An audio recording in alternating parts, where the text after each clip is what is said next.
Good morning. Today is class 8, last class. Congratulations to all of you. It went fast, didn't it? Yeah. It always goes fast, yeah. I want you to take just a moment and reflect on all the things that you have learned in 4 weeks. I've been excited. I've been like a little kid. It's a lot, but you have a lot to be proud of. You guys really have put the work in, and I'm super proud of all of you. It's a lot of information, and you've done very well. I have no doubt that you will all make fantastic healthcare workers. Today, there's no skills. We will.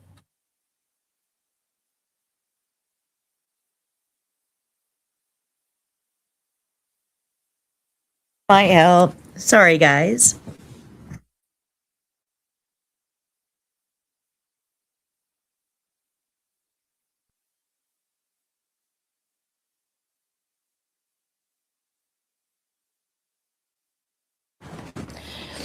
All right, those of you joining us virtually, my mistake, I wasn't mic'd up. I'm so sorry about that.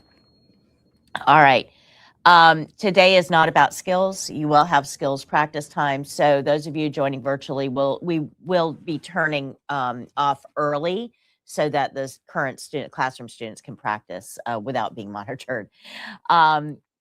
Today is all about what happens after certification, because there's some things you need to know. Things like, what are you required to report to the Board of Nursing? That's important for you to be able to keep your certification without penalties. How do you renew your certification?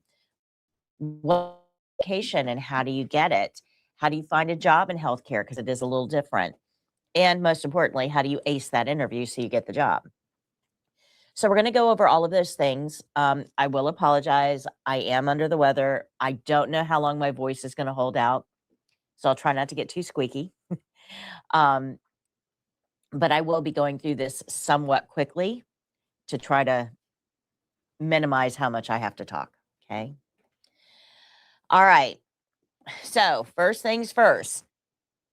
Oh, we are really laggy, Jake. Really laggy. I'm noticing the same over here. Good morning. Okay, first things first. You guys had chapter 10. Let me go ahead and get your scores for chapter 10. Victoria. Tempest. Jaylen. Serena. Brigitte. Monica. 100. Monica, can I get 8 and 9?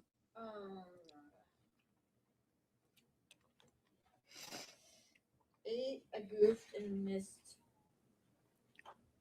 I guess I wasn't paying attention. I missed like 4 on 8. Okay. Stupid, especially when I go back and realize why. And then 9, I missed 2.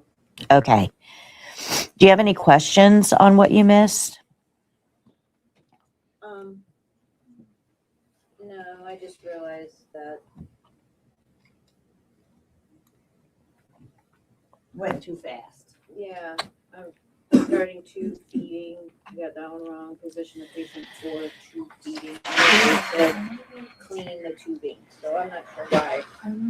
Yeah, for tube feeding, CNAs do not have any intervention with tube feeding other than Oh, tube feeding, right? right. Yeah, that's what I'm realizing. I guess because I've gotten older that I'm not paying as much attention as I should be. Yeah, and slowing down is such a big part. And so did all of you guys get the new practice test guide? Yeah. Okay. That's another something I didn't do front to back, but I got it all figured out. Oh my goodness, that probably cost you a pretty penny. You know what I $30. did? Actually, I go to work after I leave here, and my client did it for me, and I just bought her more stuff for computer. Oh, that's sweet. That's sweet. Monday I wasn't feeling well because whatever, and I didn't push front and back, so yeah, it cost me $30. Oh my goodness. Whatever. Okay, so in there, did you have a chance to go through any of it? Not yet? Okay. Did you?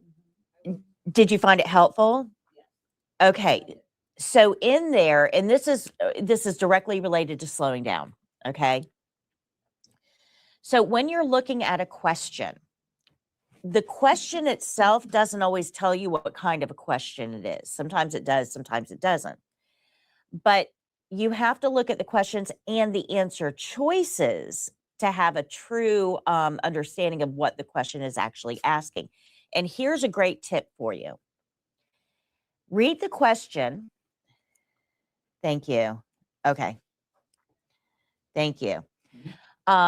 You read the question and then you go down and read the answer choices without picking an answer. And that's the important thing, because we all tend to rush when we're taking a test to find the right answer, right? We're looking for the solution when we haven't even figured out what the problem is yet. Does that make sense? So when you're looking at the answer choices, hi, I hope you feel better.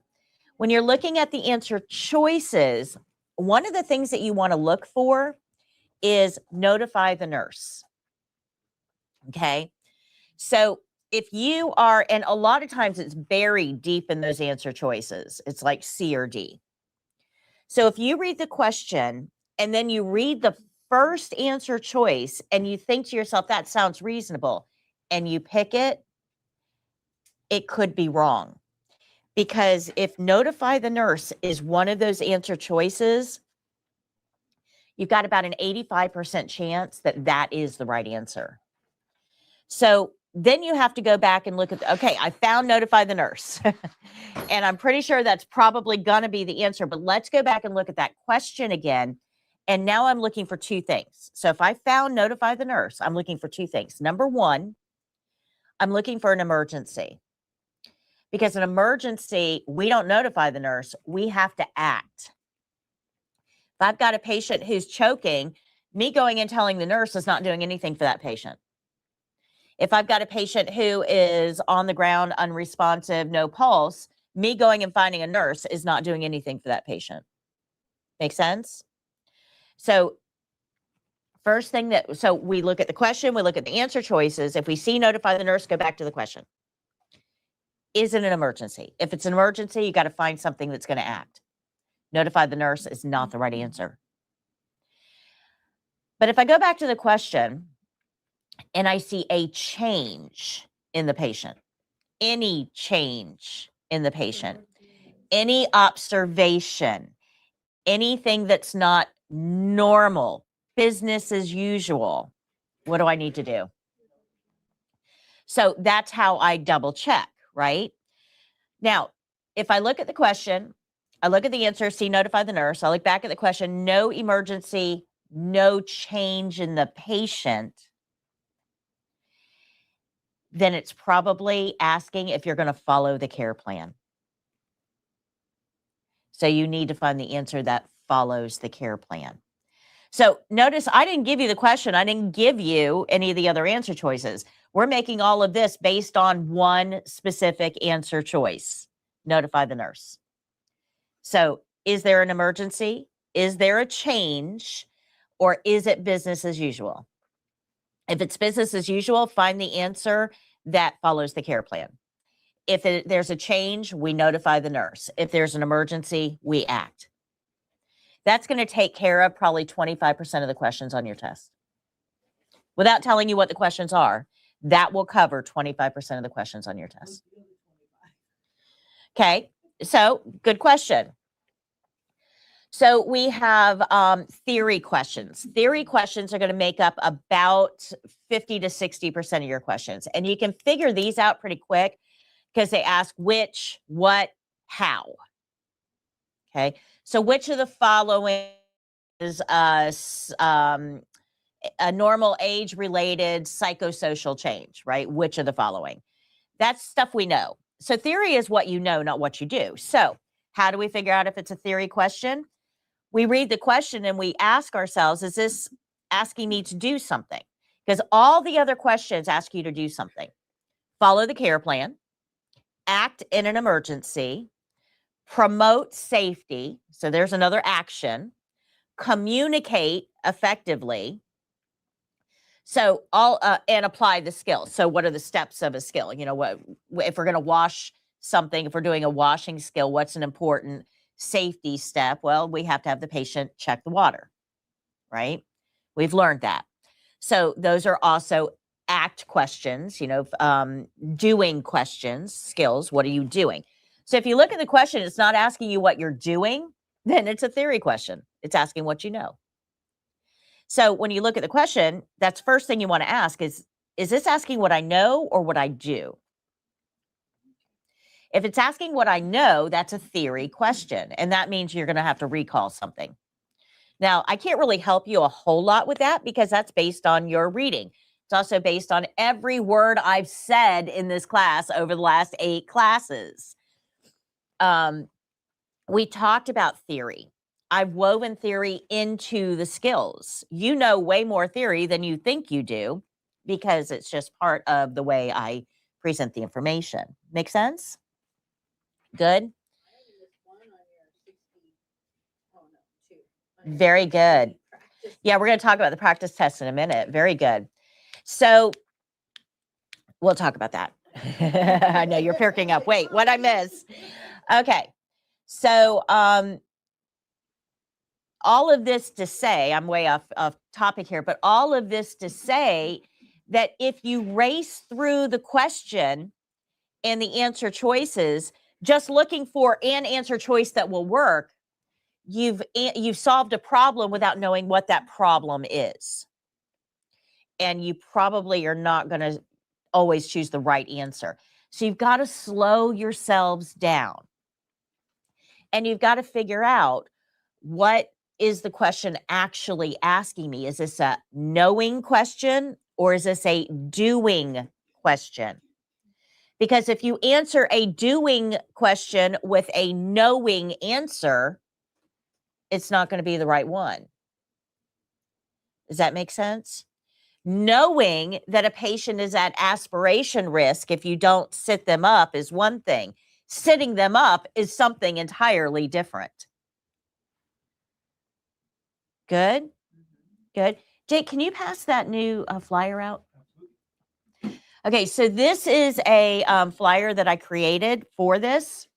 This is the shortcut. So that whole practice test guide that we sent you, this is the shortcut to that.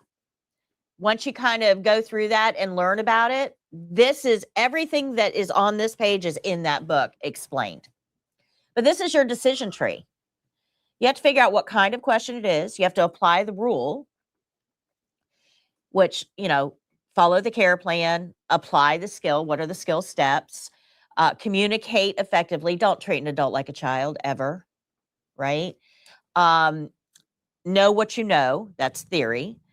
S is safety. Safety always requires action. That's a really big thing on the test. If the question is unsafe in any way, if it's an unsafe patient or an unsafe situation, any kind of unsafe, the answer is always make the situation safe. Always. Always. It's not go get the nurse to do that. If it's unsafe, it is unsafe. We can't leave a patient in that situation. So we either make it safe or we remove the patient.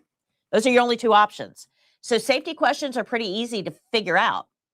Is the situation unsafe? So if you see a patient riding a unicycle down a hallway, that's unsafe. We got to stop that, right? So it doesn't matter what the situation is. If you walk in a room and see a fire in a trash can, unsafe. We have to deal with that. We can't really, we're not firefighters. So instead of fighting the fire, we're going to get the patient out of the room. That's our goal here. We either make the scene safe or we remove the patient. That's it. Never leave a patient alone in distress. Can you imagine for a second, kind of put yourself in this situation? This happened recently. Patients in bed in an acute care setting, hooked up to all kinds of stuff. Machines, monitors, IVs. cannot get out of bed by themselves. Fire alarm goes off. They're laying there. They can't go anywhere by themselves. All kinds of activity in the hallway. People running around. This is clearly not a drill. And that patient is laying there. Watching people race by the room. Nobody comes in. Nobody comes in. Can you imagine the terror? Is this a hospital or is this a living room? This is acute care. Sounds like a nursing home. Acute care. Yeah. Can you imagine the terror that that patient would feel? Now, in reality, what was happening is they were getting the less acute patients, right, the easier ones out of the area to make room to pull out the people that needed more hallway space, right? More machines have to come with them. But can you imagine the terror of that patient thinking to themselves, I survived whatever it is I survived, only to die by fire? That would be terrifying. So we have to remember that safety always comes with action. And somewhere along the line, somebody should have just poked their head in and said, hey, listen, haven't forgot you. We'll be right back. We're trying to make room. You know, literally 2 seconds would have solved that problem. But laying there thinking, I can't save myself. I have to rely on somebody else to save me, and nobody is acknowledging me. That would be terrifying. This is the same situation if somebody's having chest pain or they're, having a seizure or they're choking. If you leave them alone during that emergency, they're going to feel abandoned. And even if we're successful at getting them back to safety later, that feeling of abandonment will stay with them. So we don't leave patients in an emergency. We take them with us or we send somebody else to go get help. Make sense? Good. So safety questions are super easy. I think those are the easiest ones on the test.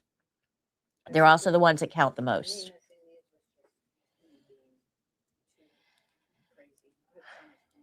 Yeah, and I get that. I totally get that. And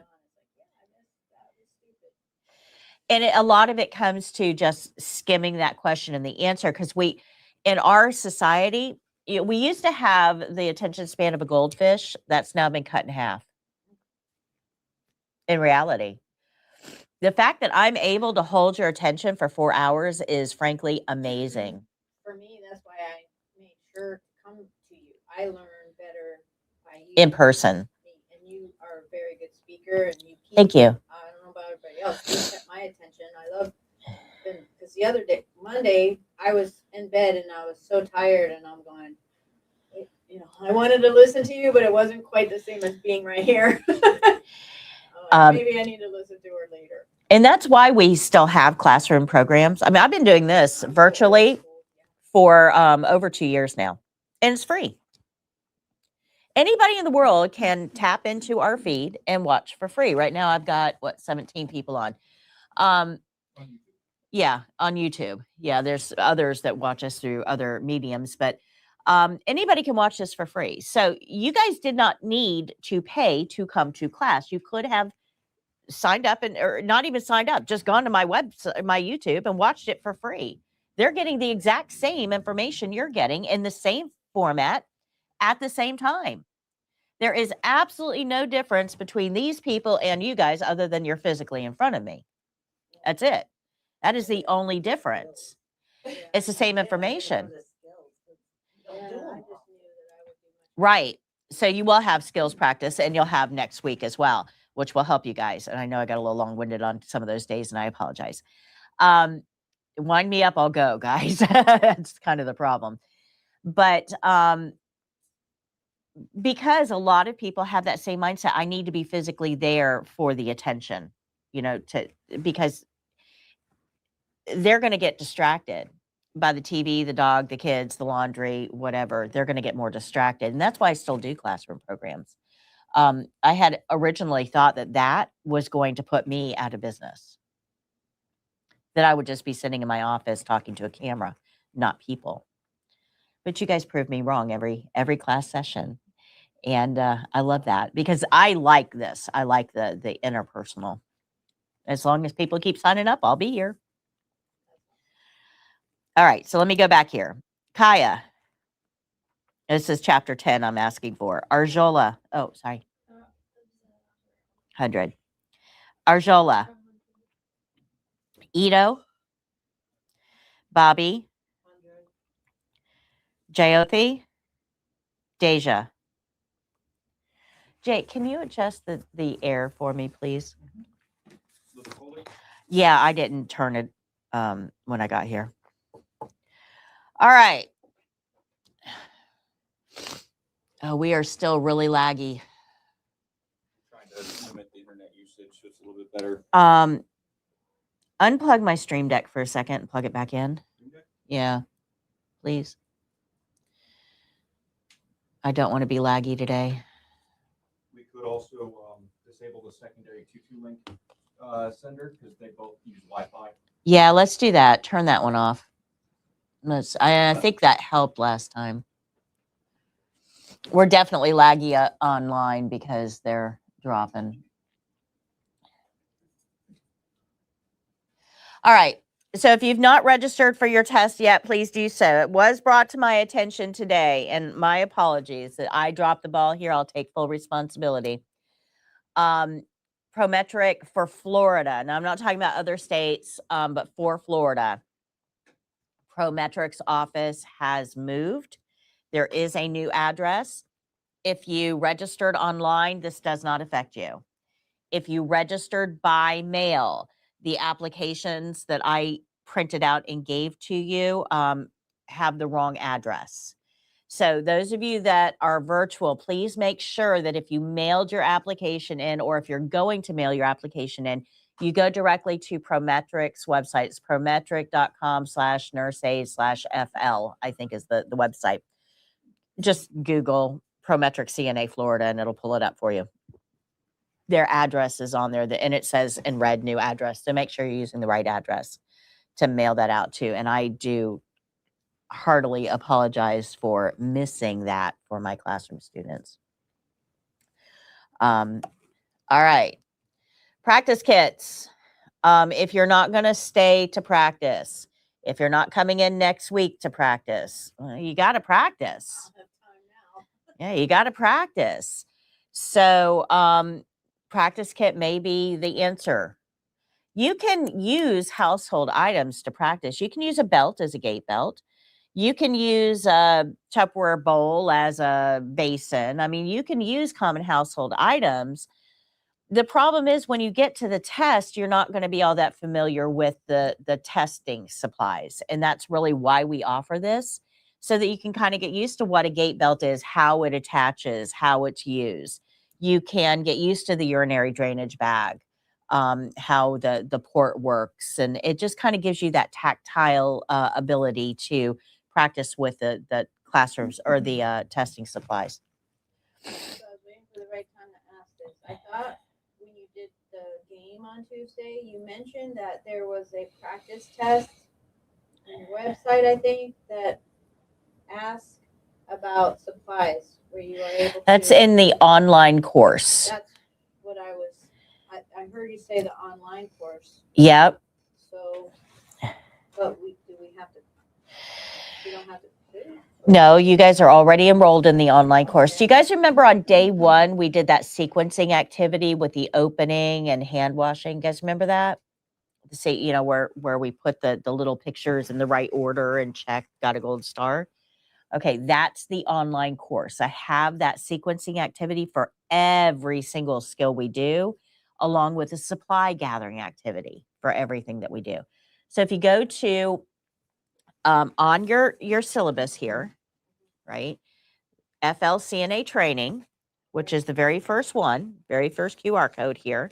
That's where our live stream lives. That's where you signed up for class. Up in the top right corner, there's a little blue box that says Access Course. If you click that, you guys are all enrolled in that online course, and that will help you with the supply gathering. Just go to each skill individually. Okay. So go to the hand washing skill. It'll show you the video, it'll summarize it, and then down below that is the supply activity. Right below that is the sequencing activity.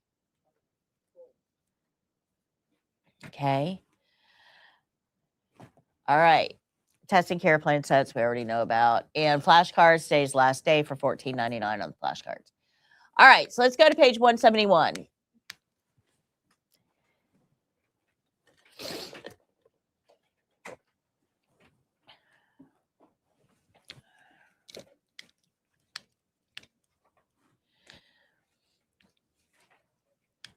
I have a video for this. You can see a little video clapboard up there, and I used to show the video in class. I no longer do that because the video is outdated. I've got to update it. It's on my list of things to do. So I'm going to go over this verbally with you, not through the video. But there's some important notes on this page that you need to be aware of. The notes are all fine. All right. In the future, because you're not going to remember everything I say today. You're just not. Your certification, once you get it, is going to expire. Normally, certifications expire every 2 years. And there are 2 groups of CNAs in Florida. There's odd year renewal groups. There's even year renewal groups. The group you get assigned to has nothing to do with when you get certified. So you would think in 2026 that you would be put in the 2028 renewal group. Does not work that way. It's on your Social Security number, actually.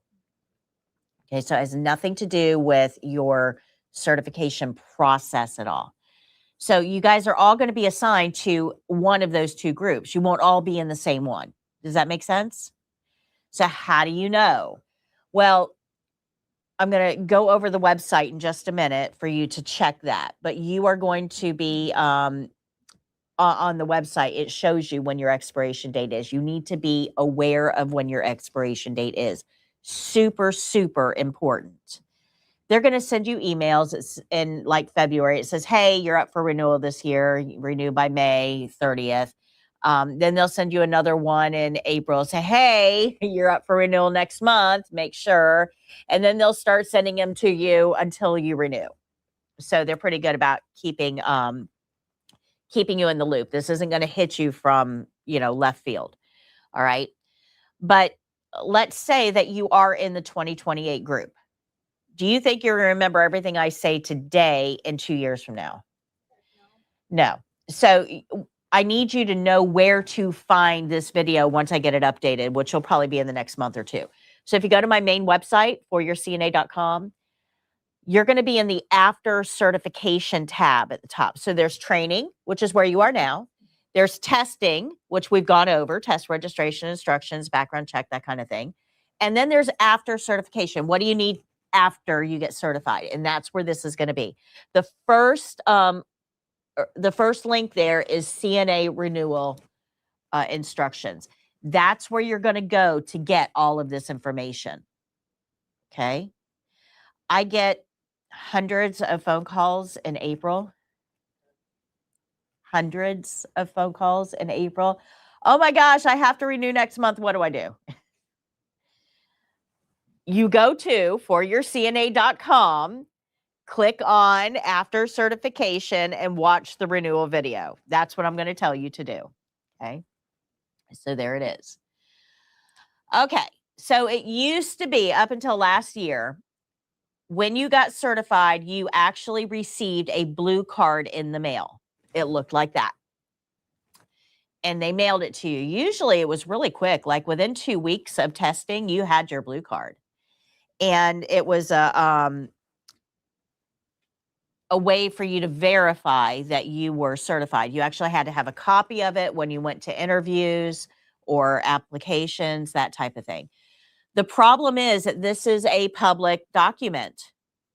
If you've ever gone to a doctor's office or a hair salon, they actually have them posted right? They're public. People were taking these, editing them, and making their own with their name on it. Yeah. Yep. We had it happen right here in this county. Yeah. Yep. So actually a couple times. And I was, yeah. I was very, very close to one of these situations when it happened. So scary, So you scary, don't get scary. nothing. So they're not going to give you anything now because everybody has a mobile photo editor, or, you know, in your pocket at all times. Okay, I just have one question. Sorry, guys, I don't want to get off track. As far as travel and CNA, how do you do that? Do you know? We'll get to that in just a Okay, minute. okay. Okay, I'll talk about that. So you're not going to get a blue card anymore. They quit doing that last year. So what do we do now? Well, there's a website called flhealthsource.gov. flhealthsource.gov. And this is where your employers are actually going to have to go to verify your certification status. This is mandated. They have to look this up. So even before, when you had a blue card, they still were supposed to look it up, but they would shortcut it because you just handed them a card. So now they have to go there to look it up. And this is the most up-to-date reflection of your status. You can also go here. So can any future clients that you have, right? So this is open source. Everybody can look at it. But this is the first thing that you want to do when you get certified is go on here 24 to 48 hours after you test, go onto this website and look yourself up. When you look yourself up, you're going to see a record like this. It'll have your name. It'll have your CNA number. It'll have your license status, which should say clear and active. It should have your issue date and your expiration date. And that's what we want to focus on is what is that expiration date? Okay. So this is where it's going to be. This is an actual screenshot that I edited. So your expiration date will be there. You need to pay attention to that. You must renew before that date, not on that date, before that date. So all certifications for CNAs expire on May 31st, half in odd years, half in even years, but they all expire May 31st. On June 1st, if you expired on May 31st and an employer has you on the schedule, whether you work or not, doesn't matter. If you are on the schedule, that employer gets fined. So your employer is going to be very, very all up in your business about renewal. They're going to be on you probably starting in March. Did you renew? You're up for renewal. Did you renew? By the time April comes around, you're going to be getting nasty grams. By May, they will start taking you off the schedule until you renew because the fines for this are expensive. So they're very, very, your employer is going to be very, very aware of this. Just don't get mad at them. You know, they're doing their job. You cannot work you can't even call yourself a CNA if you're expired. There's penalties for that, believe it or not. We're going to get to that in just a second. It does, but it's not much. It's not much. Okay. So we know our expiration date now. So how do we renew? Well, renewal is super easy. We don't have to take the test again. One and done on the test. You take it, you pass it. As long as you renew, you never, ever, ever have to take the test again. Great.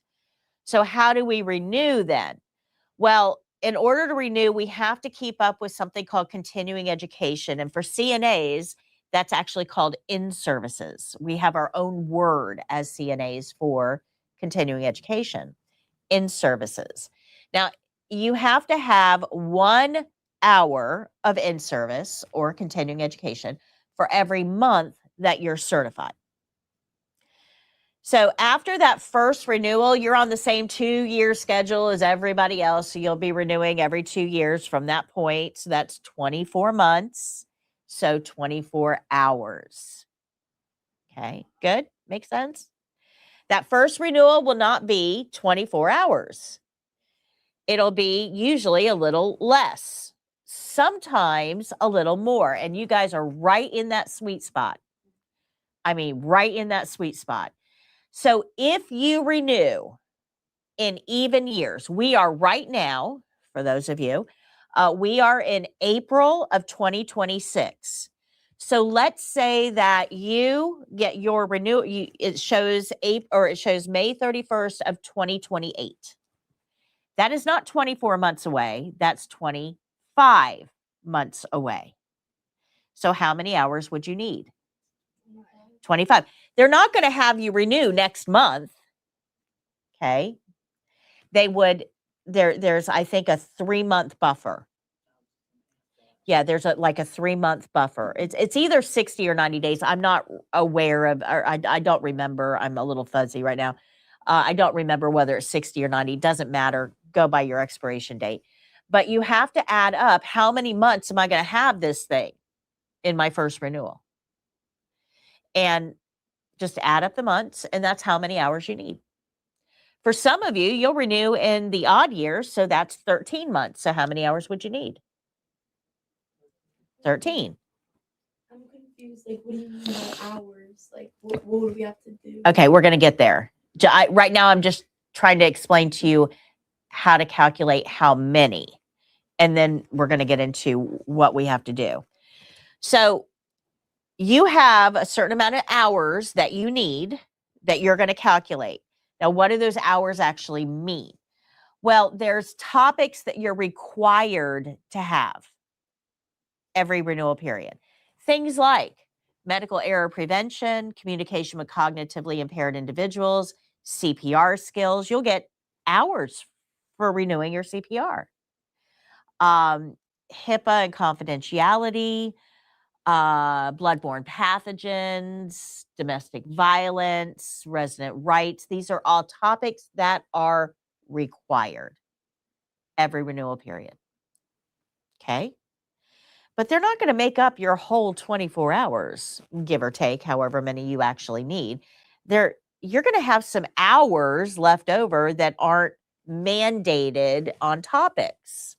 Okay.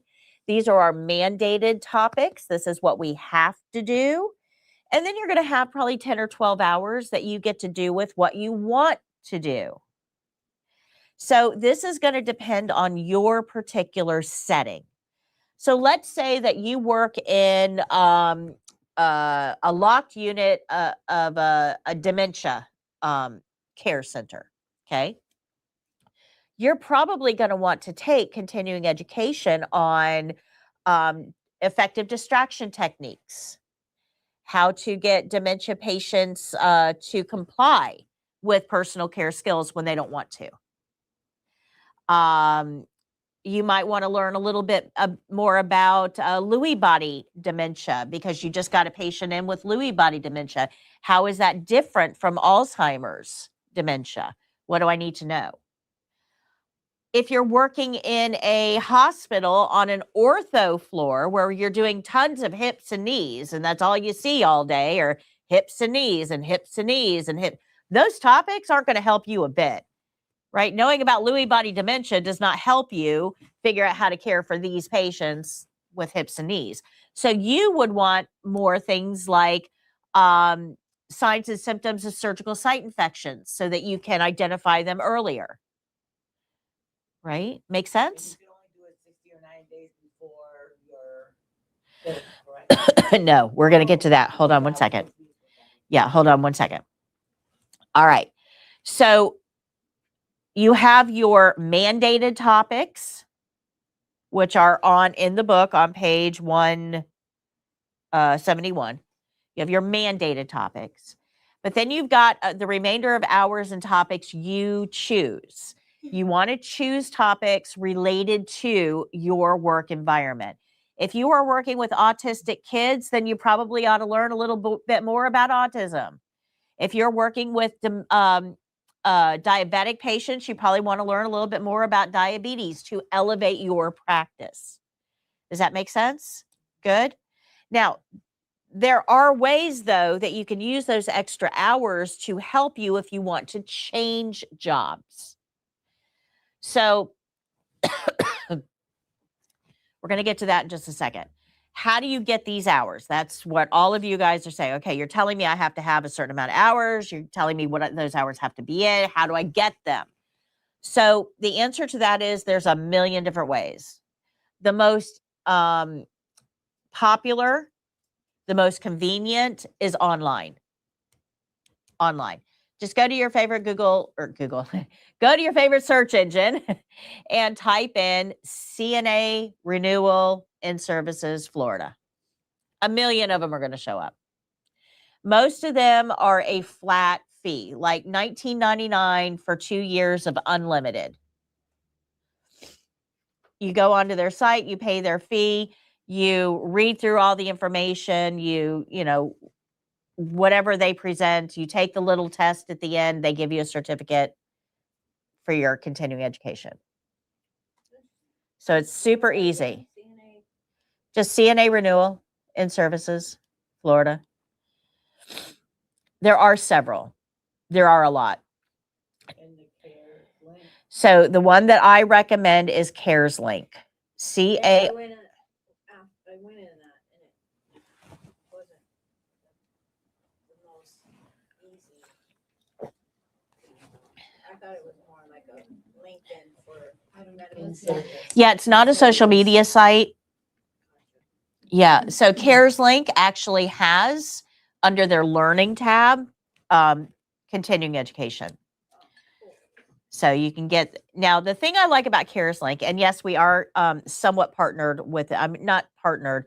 I created their CNA program for them. I also created their home health aid program for them.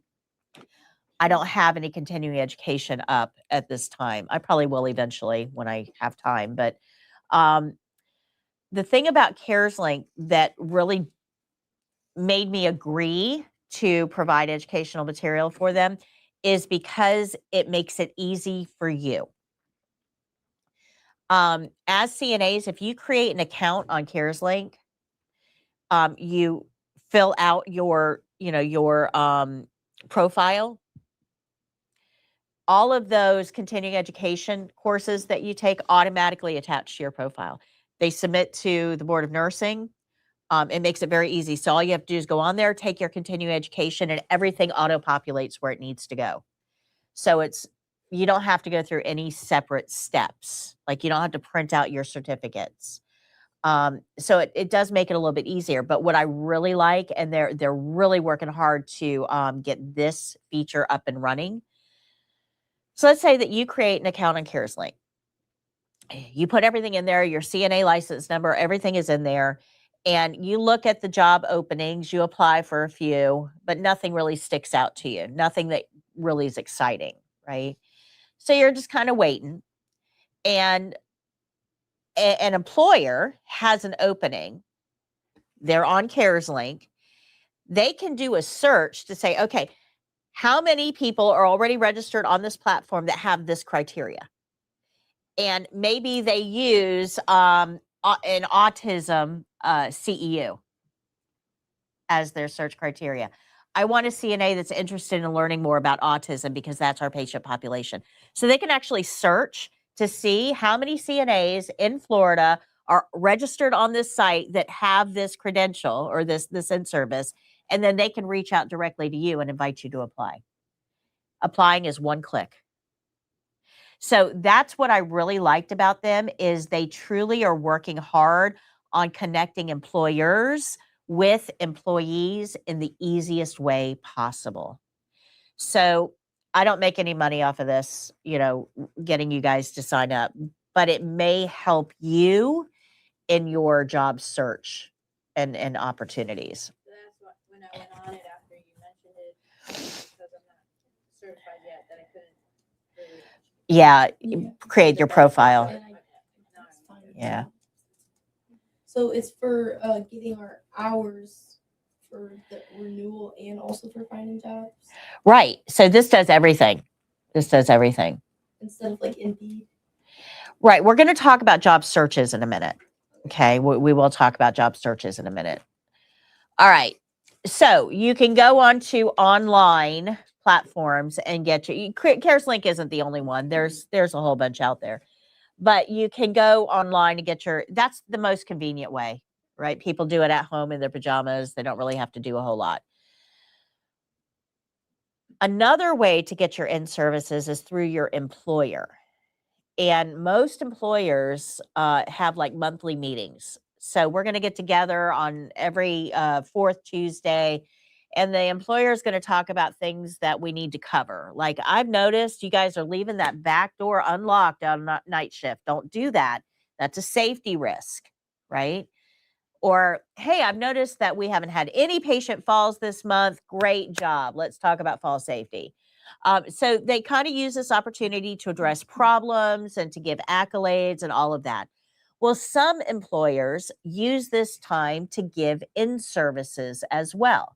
So if I'm going to talk about facility safety today, we're going to talk about facility safety for 45 minutes. I'm going to go over all aspects of facility safety. I'm going to give you a little 10-question quiz at the end. Just make sure you paid attention and you stayed awake. And when you give me that quiz, I'm going to give you an hour of in-service time. Okay.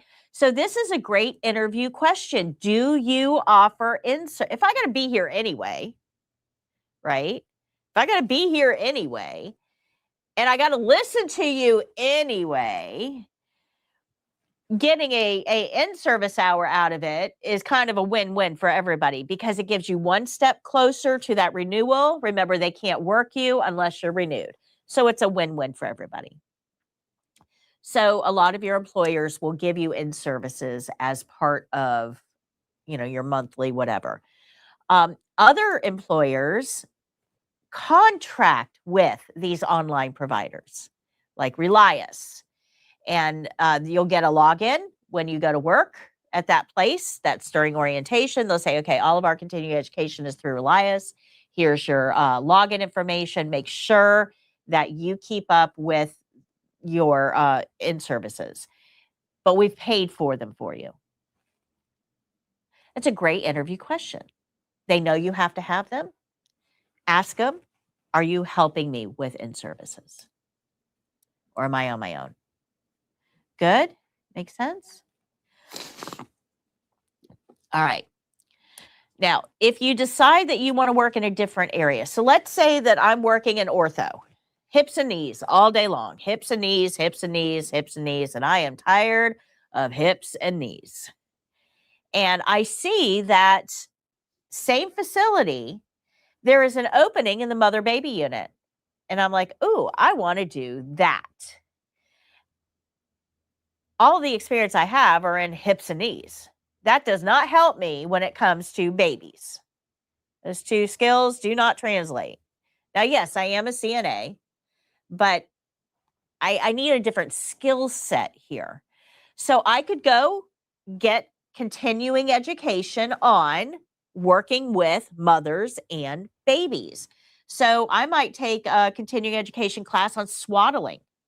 Now, you would think that that's, no big deal. Swaddling is probably the most important skill somebody can develop that's working in mother-baby unit. Otherwise, you've got screaming babies all day long. When you're a real parent, swaddling Oh. is so hard to learn. Swaddling is key. It's a pain in the butt. Key. So I can make a burrito out of a baby like that. I am really good at swaddling. But it's a skill that we have to learn, right? But we also have to learn things like C-sections, what to expect after a C-section, how early should we get them up walking? What are the complications we need to be looking for? What needs to be reported to the nurse, right? We need to learn those things if we're going to go into that setting. So this is where your continuing education can help you. If you want to move to a different setting, then taking continuing education in that set, related to that setting can help give you a leg up, because during the interview, I'm going to ask you, what is your experience? You're going to say hips and knees. And I'm going to say, yeah, but that doesn't really help me. Now, if you said, I'm really motivated to get into mother baby, and I've taken a lot of continuing education in this field so that I'm, ramped up and ready to go, and I'm eager to learn. I've got a good solid foundation to build on, but I'm really eager to learn. Now, that's a different candidate for me. Does that make sense? So use your continuing education to help you further your career. I do this. When I went from intensive care, which was a very specific skill set, to hospice, we don't have the same machines. We don't have the same mindset. We don't have the same skill set. It's both nursing, but totally different. It's the difference between an aircraft mechanic and a motorcycle mechanic. They might both be mechanics, but those two skills are not interchangeable. Make sense? So I did a lot of continuing education on hospice. So when I went into that interview, I may not have had the practical experience, but I had the theoretical knowledge that I could use to apply while I was getting the practical experience and able to show that in the interview. And I got the job. So say for instance, like work a little extra motivated or something, are we able to do like 2 hours of continuing education and it still count towards our 12 months? Yeah, so that's a total. You get a bucket, okay? Doesn't matter when you drain the bucket. And you can add more to, you can do 100 hours of continuing education if you want to. Only your required hours are going to count. That's all they care about. That's a minimum. But you can do as much continuing education as you want to do. You just have to meet that minimum. So after you do the required ones, so let's say like I wanted to do the mother and baby, can I use all the rest of my hours on just that one? Absolutely. Okay. Absolutely. Yep. And we have to do it once a month. So if our No, employer- so we don't have to do it once a month. So let's say you have 24 hours you have to do. You renew next month, May 31st is your expiration date. You renew before that. You renew in May. You're fine. The clock resets on June 1st. So now we have 24 hours that we have to do for our next renewal. You can wait until May 1st of that next renewal and get all 24 hours done all at once. I mean, you can sit down at the computer for 24 hours straight and do all your continuing education and get it out of the, get it done right before renewal. And a lot of people do that. I don't know why, but a lot of people do that. They just don't, they don't do them until they absolutely have to do them for renewal, and they're not there to learn anything. They're there to just get the hours done so they can renew. I get it. There's some years I have to do that because I have continuing education I have to do as a nurse too. So there's some years that I just get so busy that I do that as well. Just let me get my hours out of the way right before renewal because I put it off and whatever. That's okay. There are other people who, okay, I renewed on June 1st. By the first week of June, I've got all of my continuing education for the next 2 years. I'm loaded up. I'm ready to go. Right. Those are the ones that are afraid that they're going to procrastinate. So they're trying to get it out of the way so they don't have to worry about it. Okay. And then you got the people in the middle that are kind of dribs and drabs. They get a few from their employer during monthly meetings. They go online and do a few. A lot of times, like the NAMI, the National Association of Mental Illness, sometimes they'll have like seminars, like community seminars on OCD or schizophrenia or substance abuse or whatever. And they'll advertise it like, in community groups or whatever. And you can contact them and say, hey, do you offer continuing education for healthcare providers? A lot of times they'll say yes. So you can go to one of those symposiums and get, an hour or two of continuing education on that topic for free. So sometimes your hospitals will offer lunch and learn sessions. Sometimes, you can do, Intake too. yeah, absolutely. So there's lots of opportunities. So some people do all of their continuing education at last minute. Some people do all of their continuing education right up front. And some people just kind of do a buffet style, little here, little there, and then at the end they fill in with whatever they need that they didn't get. Your style will vary, and it'll probably vary year to year because life. But you've got a lot of options here. The biggest thing to understand is once you take that test and you get certified, it doesn't stop there. Okay.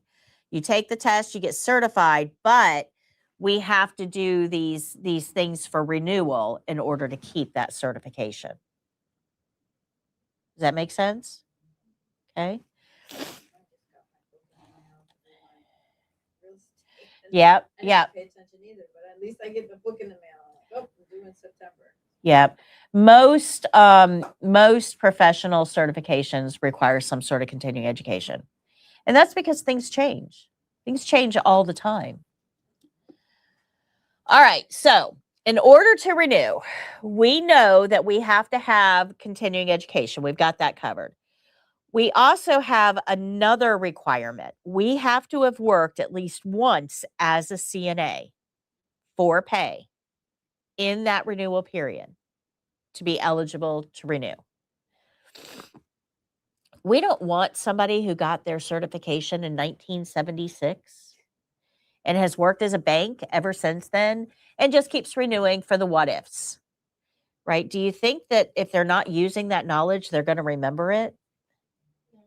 No, and that's where this comes in. They just want you to work once for pay as a CNA. There's no hour requirement. It doesn't say 8 hours. It doesn't say 40 hours. It doesn't say what setting. It just says once as a CNA for pay. So if you are working in a bank, you're not working as a CNA, you got your CNA certification, but you're working in a bank, you're not looking to become to be a CNA full time, but you have to meet this requirement. Go to a home health aid company or, home health company and tell them, hey, listen, I'm not looking for anything regular. I just need a visit for renewal.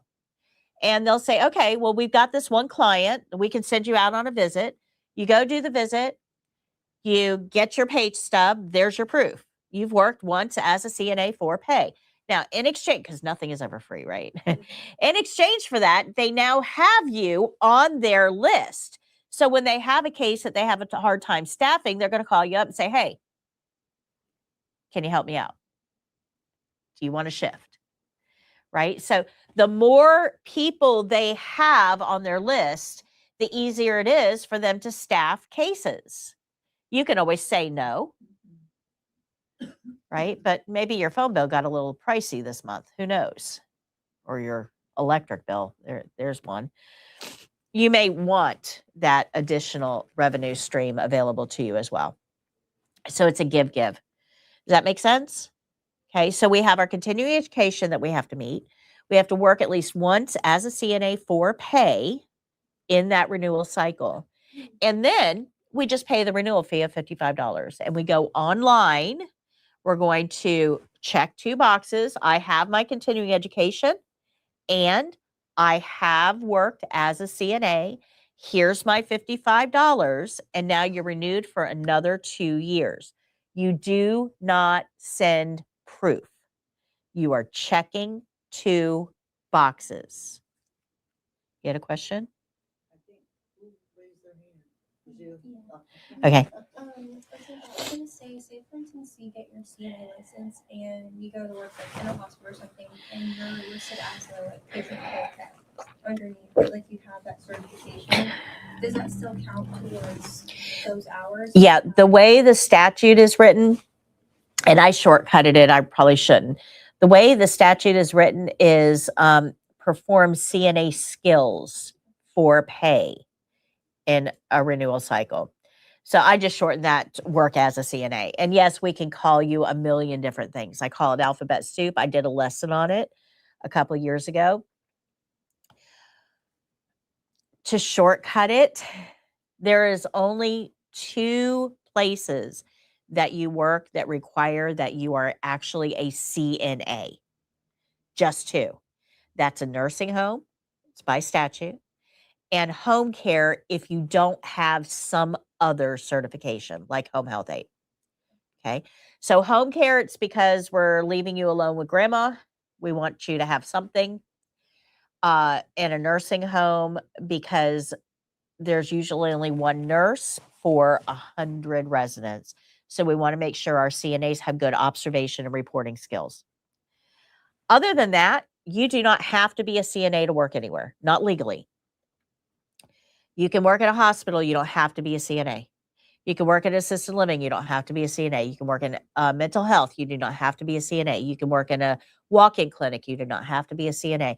You can work anywhere, rehab anywhere. You do not have to be a CNA to work in those settings legally.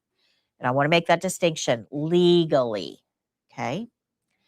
Now, why do you see all these CNA positions listed then if you don't have to be a CNA to work them? Well, the reason is that's an employer designation. So here, if I were to hire somebody to help me teach, I'm the one hiring. I get to decide what credentials I want that person to have to apply for this position. I can ask for somebody who has a master's degree in nursing education, who has 4 years of experience, who's got a background in nursing research, right? So I can decide what the criteria is, and that's why you see online all of these CNA positions, because they know that the skill set you have as a CNA matches the skill set that they need in that setting. Does that make sense? Okay. Now, so where do these other terms come in? If you're not a CNA, you can't call yourself a CNA. It's that simple. Now, you might be doing the same task, but if you aren't certified, you can't say that you're certified. So,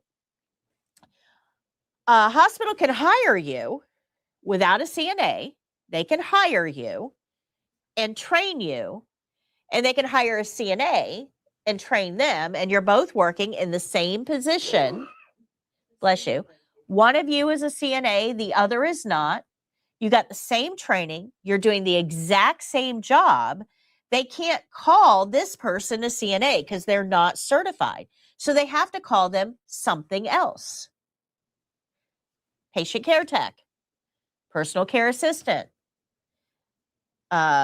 patient care aide. I mean, there's a million nurse tech, rehab tech, mental health tech, right? There's a million different terms that they can use, and that's all employer specific.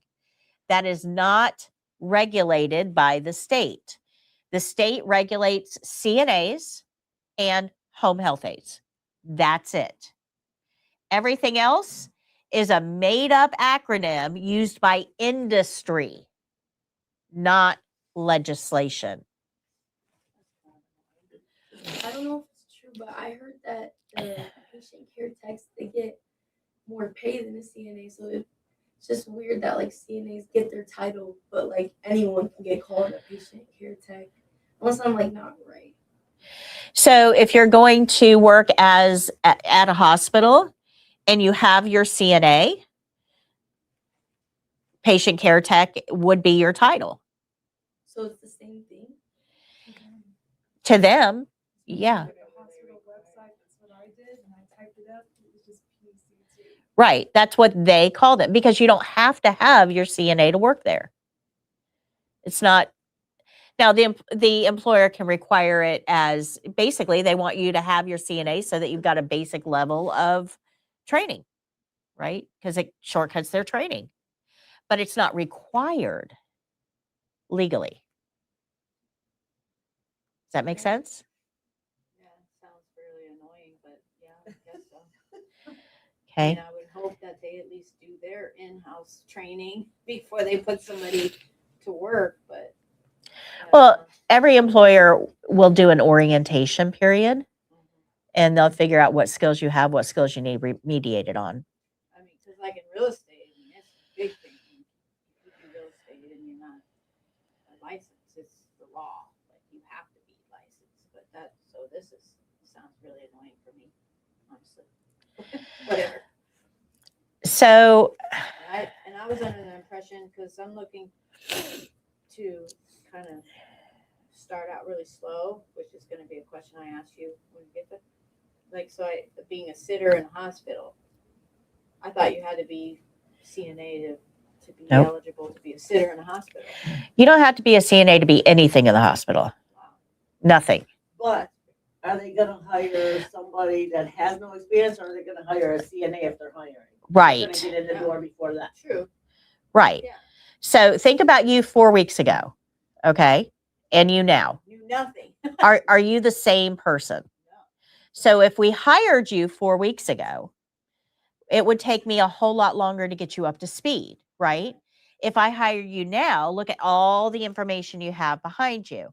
So which one of those people am I going to be able to get working quicker? You now, right?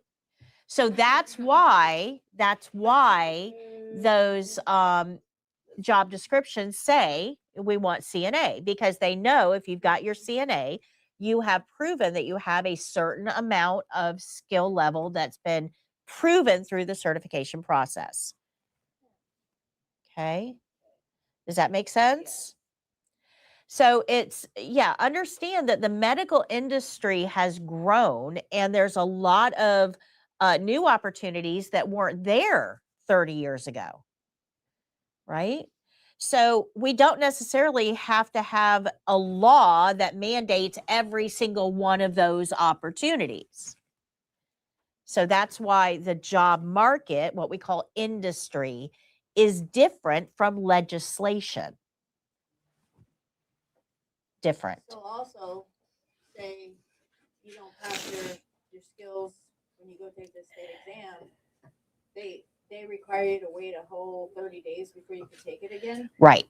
That's kind of annoying too, especially that you just told us that. I mean, at least in real estate, again, if you don't pass, you could turn around and take it again in 24 hours.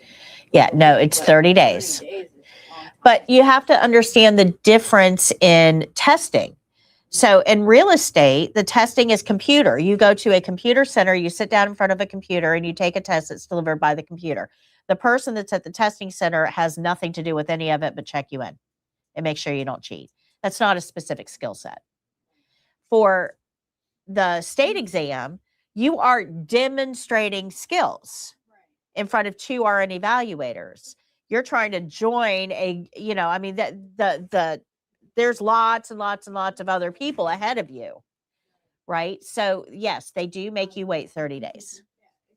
It's a different type of exam. I know there's some things you can do wrong and really fail. Yes. But you learn your lesson, you turn around and at least, waiting another 30 days, that just doesn't seem too fair. Like, okay, I learned, I'm not going to ever forget that again. Let me take it again, at least like the next week. And No, they give you have to go 30 days. So if you fail one portion of the test, you still would have to wait 30 days just to To take that one. Right. Okay. Right. My goal is that none of you fail. That's my goal. That's our goal too. I don't plan to fail. I just. Yeah, my goal, and we have an incredible pass rate, guys. And the problem is that you guys all compare yourselves to me, and that's not fair. You're not a mini me, right? You need to compare yourselves to other yous. So it's kind of unfair. But if I was up here just stumbling over everything and nothing was smooth and I was making mistakes left and right and correcting them, you wouldn't trust me as an instructor. So I have to be smooth for you to trust me as an instructor. But the downside of that is now you compare yourselves to me, and that's not fair to you. So understand that you guys have the knowledge that you need. You have the skill level that you need to pass the first time. And we have gone over the specific trigger points that would cause you to fail. Would you even consider brushing somebody's teeth if they're in this position? No. Would you even consider doing pericare, going down and then back up? No. Would you even consider walking a patient without shoes? Would you even consider doing all the range of motions on all body parts? Why? Because it wasn't on the care plan. You guys have the information you need to be successful. Yeah, you're going to read the care plan, and what are you going to do with it? If you forget halfway through the skill what the care plan said, what are you going to do? Go back and read that care plan again. Don't fake it till you make it. Read the care plan again. And I want you to hear my voice in your head, as nasally as I am, saying, read the care plan. Okay. If you do that, that care plan tells you what to do. Just follow those instructions. It is. It's like somebody saying, I'm afraid I'm going to fail, Simon Says. There was somebody on the Facebook page saying, and these people are so negative. That's why I wanted to bring that up later. But somebody said, oh, I forgot to put the pillow behind the turn. She had to turn the patient over. She forgot to put the pillow. It's like, are they going to fail me for that? And I'm thinking, if you did everything else amazing and you just forgot to put the pillow, is she really going to, are they really going to fail her completely for that? And so many people are like, oh, yeah, you're going to fail. And I'm thinking, I want to ask Miss Patty that, because I'm thinking if she did everything else perfect and just forgot to put the pillow behind somebody's back when they were turned over, which is not detrimental in my eyes, maybe you're going to tell me. Okay, so like, is she really going to fail her test? So I'm going to approach this from a different perspective. Okay. And I love the way that you put that, because you focused on her and her steps. So I want you to replay what you just said in your mind, right? Is she really going to fail because if she did everything else right, all she did was forget to put a pillow behind the back? And you also said, are they going to fail her? So I wanted to address those two things individually. First, are they going to fail her? The evaluators do not pass you. The evaluators do not fail you. The computer does. All the evaluators do is check off a checklist. So we have a checkbox that did not get checked. That's what the test is, right? So no, the evaluators are not going to pass her. The evaluators are not going to fail her. The evaluators have no impact on this whatsoever. They check a box. Okay. So your next question is, okay, well, if it's a box that's checked, would that one box keep her from passing? Now, the answer to that is nobody knows, because nobody knows the specific weighted criteria of each checkpoint in the test. Now, just to play devil's advocate here, we are going strictly by what she says. I did everything else right. I just forgot that one step. But do we really know that? We weren't there. Okay. So in her mind, she did everything else right. That may or may not be the case. We don't know, because she doesn't know what she doesn't know at this point. Okay. So now let me go back to the other part of what you just said. Okay. She did everything right. She did all the steps. She just forgot to put a pillow behind the back. Well, when you turn a patient onto their side, gravity is going to pull them back onto their back. So without that pillow there, gravity is going to win. It is. So what is the purpose of turning somebody on their side? Well, to keep them on their side. Okay, but why? There it is. So bed sores. Remember that the reason we're turning somebody and repositioning them was because of that compression of the vessels, which kills tissue and causes bed sores. So let's play this out for a second. We turn somebody on their side. We don't put anything behind their back to keep them there.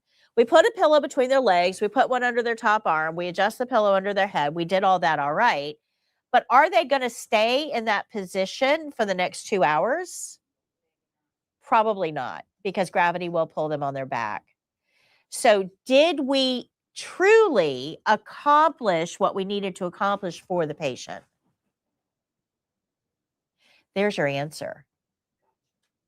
It doesn't have anything to do with her and her steps. Do you understand why I'm separating those two things out? Because on the test, most students think just like that. What I do, my steps, my performance, the focus is on me. But that's not where the test is focused. The test is focused on the patient. So if you had said that a different way, if you had said that, what effect would that have had on that patient if that step wasn't done? I think the annoying part of reading it was people answering yes, like 'cause they don't know. So Right. if someone that was more knowledgeable said, "Well, it depends," blah blah blah, that would have been able to help me understand. And I go on there to get help if I see that it's just annoying me. I'm not going to read it anymore. But yeah, that's what I mean. Like if someone said, "Well, it all depends." Okay. And So I'm going to take you all the way back to class 2. Okay. I'm going to take all of you all the way back to class 2. Before 9:30 a.m. on class 2, you guys were absolutely sure that gloves should be worn when somebody was making you a sandwich. And if I'd stopped you on the street and asked you, should somebody wear gloves when they're making a sandwich, what would you have said? Yeah. You're still in favor of somebody wearing gloves when they make your sandwich. You're still in favor of that, but you have a different level of awareness of that now, right? You didn't know that you didn't have that knowledge before 9:30 on that first Tuesday. You had no idea that other knowledge even existed out there. You were secure in what you knew, not aware that there was knowledge you didn't have. Does that make sense? That's exactly where those people are on the forum. Okay, they're secure in the knowledge that they have, not even being aware that there's other knowledge out there. So we have to, because we have been in that situation, we kind of have to cut them a little slack because they just don't know what they don't know. Okay. So yeah, I see those posts all the time and I jump in when I can, but let them have their security. They'll find out that maybe their knowledge isn't as secure as they think it is. Okay. This is the book I'm writing is on perceptions, that it has to do with this topic because we bring this into every aspect of our lives. Every aspect of our lives. We tend to be very binary in our thinking. That may not be the right move because on the other side of that's always a different perspective that you don't even know is there. That will change the way you think about pillows behind backs. Okay. yeah, after that conversation, I don't think I'm going to forget to put that pillow behind the back. All right. So after your first renewal, you're now on the 2-year cycle with everybody else. It's 24 hours after that first renewal. Just do your hours, however you're going to do them, either through your employer, through an online vendor, through community work. Just do your hours. Make sure you get them done. All right. For the first renewal, you're joining a group already in progress, and that's why your hours are going to change a little bit. Okay. Any questions on renewal? I'm so full, guys. I'm so sorry. I know it's gross. I'm sorry. All right. So page 172, let's talk about the CNA registries. The CNA registry is a basically an organization that is put in place to keep a record of abuse allegations against all CNAs. So you don't abuse a patient in nursing home A, get fired, go to nursing home B, and they have no idea that happened and they hire you. That's what the registry is. It's a collection of abuse allegations against CNAs that follows them regardless of their employer. Okay, it's designed to keep our patients safe. Now, you have some obligations regarding the CNA registry. That's why we take a test, and that's why we get put on the registry. Okay, that website I showed you, floridahealthsource.gov, that is our CNA registry. So if you change your name you have to let the CNA registry know. So if you get married or divorced, change your name in any way, they have to know, because we can't have Mary Smith as a CNA, but she's actually working under Mary Brown, right? The names have to match. If you change your address, they need to know that too, because if Mary Smith gets accused of abuse, then the Board of Nursing has to be able to come to them and ask, what happened here? What's your side of the story? We have to investigate. And if they can't find you, they can't investigate you. And that's a problem. It's all about public trust and accountability. So if you change your name and you change your address, you have to contact the Board of Nursing, or the Board of Nursing does our CNA registry here in Florida. Other states, Prometric actually runs their registry. You also have to notify them if you are convicted of a crime. Now, this is one of those kind of tricky things, because if you're convicted of a crime, they're already going to know it because of the FDLE background check that they did. Remember, we have to redo that every 5 years. They're already going to know it. This is about ethics and accountability. They want you to report it. They're already going to know about it, but they're going to see, are you trying to hide it from us? Ethics and accountability. That's right. That's right. But it's all about owning up, not trying to hide it. So if you get convicted of a crime, you have to notify them as well. Okay. Good. Good. All right. This is the name and contact information of every CNA registry in the United States. And you're going to want to know about this because of 175 on page. Oops. Hold on. There we go. On 175. At the bottom of 175, it tells you what to do if you want to move out of the state. So 175, is that right? No, I'm sorry, 173. I was wrong. If you want to move out of the state, I told you I'm really fuzzy right now, guys. Sorry. Yeah, if you want to go out of state. So let's say you are in Florida, you're a Florida CNA, you took the test, you got certified, all of that. You decide you want to go to New York and you want to be a CNA in New York. So you contact the New York Board of Nursing, say, hey, I'm a Florida CNA. I want to be a New York CNA. What do I got to do? New York is going to tell you, cool, do our background check, because those don't transfer, and pay us a little money, because everything costs a fee, and we'll give you a New York certification because you've got one in Florida. Cool. So you can keep both. You can let one go. Doesn't matter. It's up to you. But they're going to give you one in New York. Now, that's easy. Not all states are that easy. Some states are like, hold up, not so fast. In order to work here, you have to take our test. I know you're a CNA, but prove it. You have to take our test.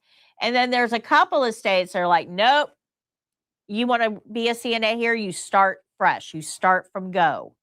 Because we want to make sure all of our CNAs have the exact same education level. And we control the education of our CNAs here. So you would want to know before you move to that state what those requirements are going to be.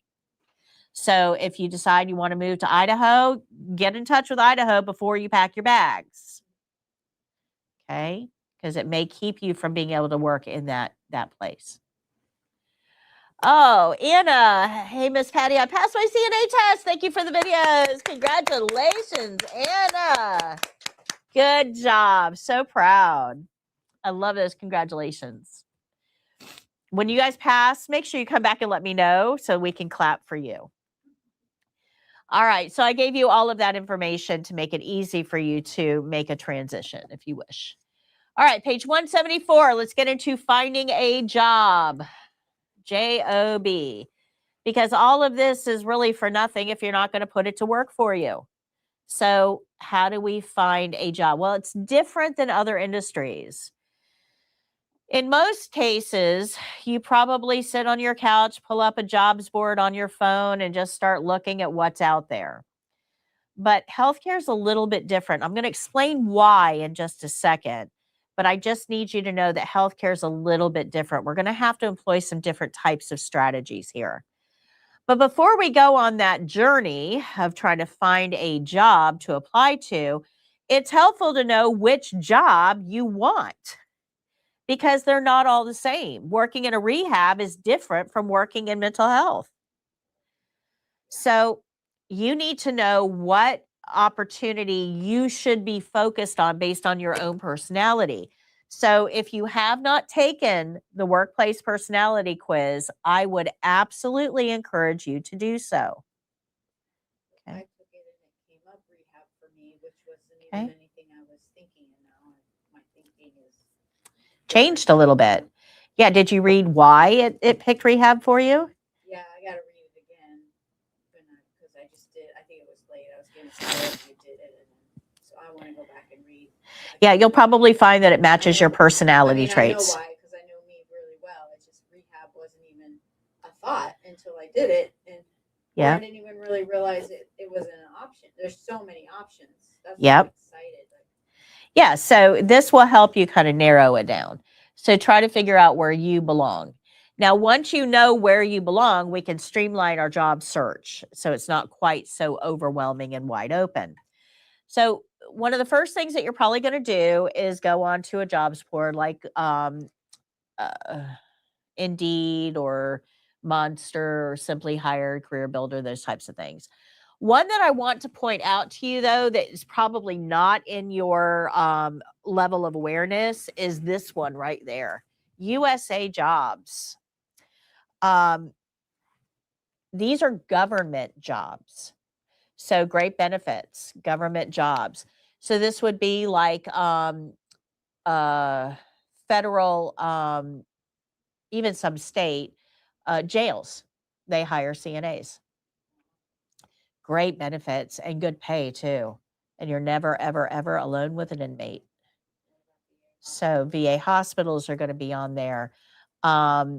Department of Homeland Security is on there at the detention centers. So they do have CNA positions. Even FEMA had a CNA position not too long ago, which was interesting to me. CIA had a CNA position there, which was very, what would a CNA do at the CIA? I'm not real sure. Yeah, exactly. They could tell me, but then they'd have to kill me.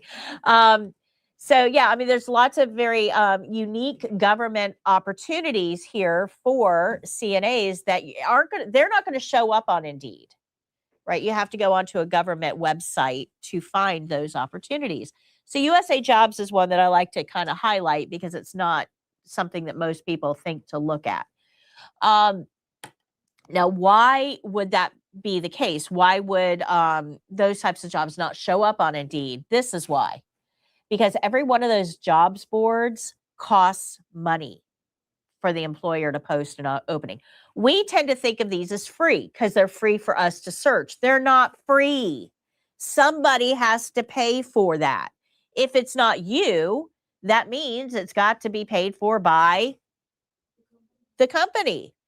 Okay, now CNA positions are underfilled. There are always positions. We are short staffed everywhere. So if you look at this, okay, if I am an employer and I always have one or two CNA positions open, and it costs me this amount of money to advertise on that one, that amount of money to advertise on that one, that amount of money to advertise on that one, that amount of money to advertise on that one. Can you see how this is going to get real expensive real quick? Especially when I always have a position open. So I'm going to have to do one of two things. I'm either going to have to limit how many jobs boards I post on, or I'm going to have to limit how often I post. Even though I always have a position open, I may not be always able to advertise that position. Are you guys starting to see why these are not going to give you a full picture? So a lot of people don't realize that. They think, okay, well, I'm just going to go on Indeed. Every position in the world is open on Indeed. No, they're not. They're not. And I ran into this when I was hiring for the scrub store. For me to advertise a position on just 3 jobs boards was more than I would have paid monthly for that employee. So what did I do? I posted on social media, on my Facebook page, and I put a sign in my shop, hiring. Why am I going to pay those people money? But like, is it like hospitals or anything really? Like, you can't really just walk in like a walk. Hold on. I'm getting there. Good point. Very good point. But I'm getting there. Hold on. You guys understand this? Okay. So if we know that job boards aren't going to show us that full picture, how do we get a full picture? And you are right on track. You're not going to walk in. You can't walk in and apply anymore, but we can do the next best thing. We can go direct to their website. Every healthcare employer has a website that has a jobs or careers tab in the menu. So go to Hospital ABC, click on their jobs, and search. Now, on their website, they own that website. It doesn't cost them any money to advertise on their website. So this is going to be your most complete information on job openings at that particular facility.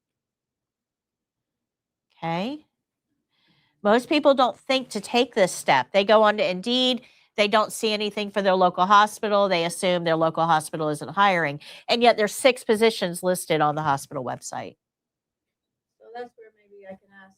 So I'm thinking I would love to be a sitter here and there for now at the Advent that's right down the street from my house. And I am on the Advent Tarpon Facebook group. And then I did hear that they have like a weekly job thing as well. Yep. But I was thinking more the sitters would go through Shift Key. I was going to ask about Shift Key. Okay, we'll get to that in a minute. So to answer that first question, yes, anybody can work as a sitter. You don't have to have any education, training, experience. They hire people off the street to be sitters. All you're doing is sitting at the bedside, ensuring the patient's safety. That's it. There's no hands-on care here. You're actually prohibited from performing hands-on care. It is strictly for safety because we don't use restraints. We use people. Yeah. Okay. So you don't have to have, so yes, you are eligible right now to apply as a sitter. Now, I'm going to talk to you about the other things that you just brought up in just a second. Okay. Okay. So if you want to work at a specific facility, go to that facility's website and apply directly. That's your best bet rather than going through a third party. Make sense? Everybody got that? Okay, now I've made this easy for you. Jake, do you remember when we were in the menus yesterday? Yes. Yeah, I took this down accidentally. Could you make a note to put local employers back in the menu? Oh, yes. Okay, I will have this back up for you today. This is my mistake because cold medicine and website work does not go well together. Okay, the first thing you're going to see on that menu under after certification is local employers. I've done this work for you locally. So if you're in Hernando County, I have made this super easy for you. Go to this, click that link. It takes you to this page. Each one of those under hospitals, when you click, I've listed all the hospitals in Hernando and Citrus County are up there. I actually think, yeah, I've got Bayonet Point too. So Northern Pasco is up there too. This is just for our geographic area. So when you click on that link, that card, it's going to take you to their website, specifically the jobs page on their website. And when possible, I actually preloaded CNA in there for you. So all you got to do is click that button and it takes you right to where you need to search. Okay, super easy. I did it for all hospitals, nursing homes or rehabs, assisted living facilities, home health companies, rehabs, and I think I've got some specialty ones in there too, like Tender Care, which is a daycare for medically fragile children. Anybody in here have daycare experience? Anybody work with kids? Okay. If you've got daycare experience and you like working with kids and that's something that you're interested in, go down and talk to Tender Care. It's right behind Friendly's Car Wash Car Wash on 19. They hire out of my class all the time. So this is medically fragile kids. These are kids that can't go to normal day. If you've got a feeding tube, a normal daycare won't take you. They don't know what to do with that. If you need physical therapy, occupational therapy, speech therapy, a normal daycare isn't going to take care of that. Medically fragile daycares do. They have all those services right there. So it's a good opportunity for you. If you want to get into pediatrics, that's a great place to start. Go let them know, hey, I don't have any experience. I do have my CNA, and I really want to get into this field. And they're likely to take a chance on you. Tender care. It's going to be listed a little bit further down on this page. But it's right behind Friendly's Car Wash on 19. Okay, so let me go back to this page. There's a whole lot of employers here, guys. If you haven't kind of worked out where you want, if you just try to apply to all of the, it's going to take you weeks to fill out all those, so try to narrow this down. Like rehabs, if that's what it shows you, apply to the rehabs. Hospitals, if that's what it shows you, apply to the hospitals. Try to narrow this down based on that personality quiz, and it will certainly help you. All right. Because otherwise, this is going to be really time consuming.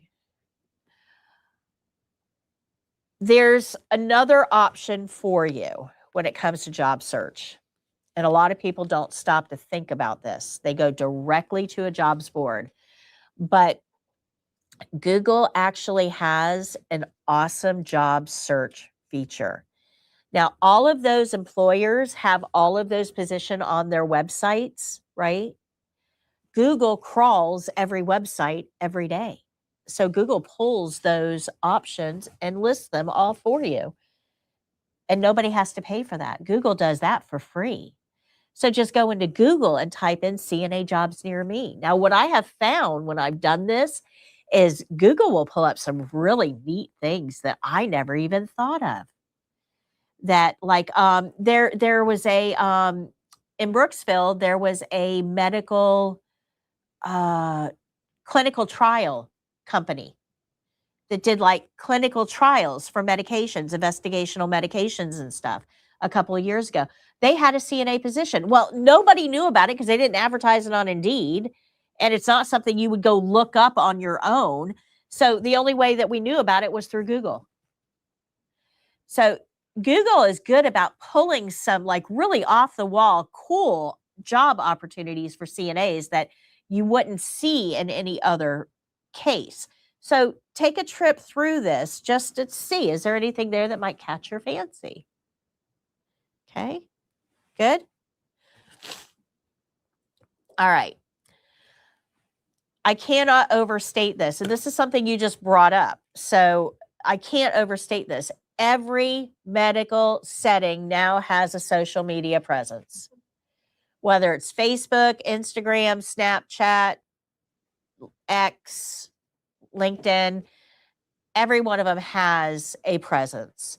And most of them will post, hey, we need sitters. I'm looking for a CNA 3 to 11 night shift. I'm looking for, they will post on their social media. So this is a great way to kind of figure out who's hiring in your community pretty quickly. So if you want to work in a hospital, go follow all of the local hospitals' social media channels. And that way you'll be alerted. This is a great way, but caveat, time out. If you're going to use social media, make sure you have scrubbed your own profile. Because they will. If you respond, oh my gosh, I'm interested. Where do I go to apply? The first thing they're going to do is click on your profile. And if there are a ton of pictures of you in a bikini on spring break doing a keg stand, that's probably not the image that you want them to see. So scrub your social media. Okay. Before you use social media for job searches. I got some stories on that I won't get into, but This is your most powerful method, though. Most powerful. So all of those things that we talked about are good. Okay. Go directly to the websites. Use the job boards if you want. Use Google. Use social media. Those are all good strategies to find opportunities in healthcare. But the most powerful one you have is your own personal network. You know someone who works in healthcare. You know someone right now that works in healthcare. It may be your best friend's mom. It may be your neighbor's son. It might be, a family friend, but you know someone who works in healthcare. It's the dominant industry in our area. So go to them. Say, hey, I know you work at such and such place. Would you recommend that place for somebody just getting into healthcare? The thing about this is, what makes this so powerful is that they are going to tell you the truth. They will tell you, oh no, don't start here. This is not a good place for you. And that's important information, right? If they're always short-staffed, if they always overload their CNAs, if new hires leave within, like a couple of days because they're overwhelmed, that's not the place you want to start, right? You don't want to start off on a bad foot. They will be honest with you. And that's information that is gold. Now, on the other hand, if they say, yeah, we're hiring and gosh, I'd love to have you come work with us. What ends up happening is in a lot of cases, they will get a bonus for recruiting you. And within, if you stay 6 months or something, you will get a bonus for being recruited. So this is a way for both of you to win. Now, why would they do that? Why would they pay an employee to recruit for them? Well, I'd rather pay an employee to recruit for me than pay Indeed to recruit for me. Because the quality of person I'm going to get from my employee is much better than what I'm going to get from Indeed. The other reason for that is this, and there's no way of saying this. I'm going to get a lot of hate mail, I know. Healthcare is a female-dominated industry. Females tend to be cliquish, territorial, and exclusionary. So if we have an industry that is dominated by females, and those females tend to treat new people as outsiders and not give them a lot of help, this is not a good foundation for a cohesive staff environment. Make sense? So if you have a friend and you bring your friend to work, I'm going to have less staff conflict. Does that make sense? Because you're going to do everything you can to make sure your friend succeeds, or your mom succeeds, or your sister succeeds. So it actually helps with staff relationships and reduces turnover, because now you kind of have a reason to stay. Management knows this. So they're going to give people bonuses to recruit so that we can build a much better staff that's less likely to have turnover. Does that make sense? Those are some management secrets for you. Okay, go ahead. Go ahead. You're fine. Okay. So there's a couple other things that you can do. You can visit facilities in person. I don't really recommend that as much anymore because everybody's so busy and they really don't have time for you. But there is something to putting a face with a name. And if I happen to find myself in a facility visiting somebody, I may, say to the charge nurse, hey, I just put an application in here hoping, just so that they kind of know, it's something in the back of their mind, doesn't hurt. Job fairs. There are always job fairs in the community. Look at all your community social media postings, contact the Chamber of Commerce, ask when's the next job fair. There's always job fairs happening. Community events. So, and this is one of the things that you were talking about. We actually have one here in Hernando County too. There are certain bigger employers, mostly hospitals or chains of facilities, that do community events once a month. Now, ours locally here is, and I haven't checked this out in about 2 months, so my information might be a little bit older. But Marker 48 Brewing on 19 has a event every month. I think it's on a Thursday, if I'm not mistaken, where one of our local hospitals goes, and they have a very low key, very social atmosphere hiring event.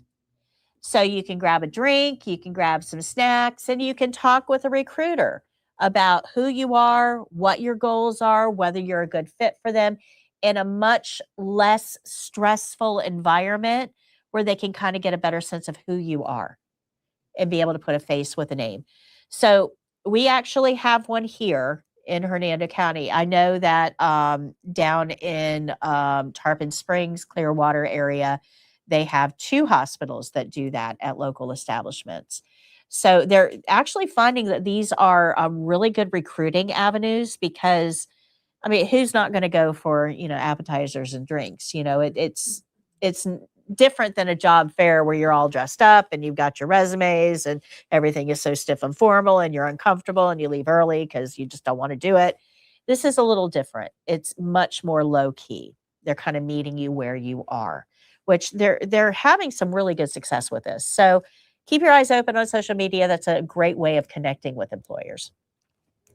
If they're smaller employers, like a single office home health company, drop in, shake their hand. Hey, I'm a CNA, looking to get into home health. Your office is very close to my home.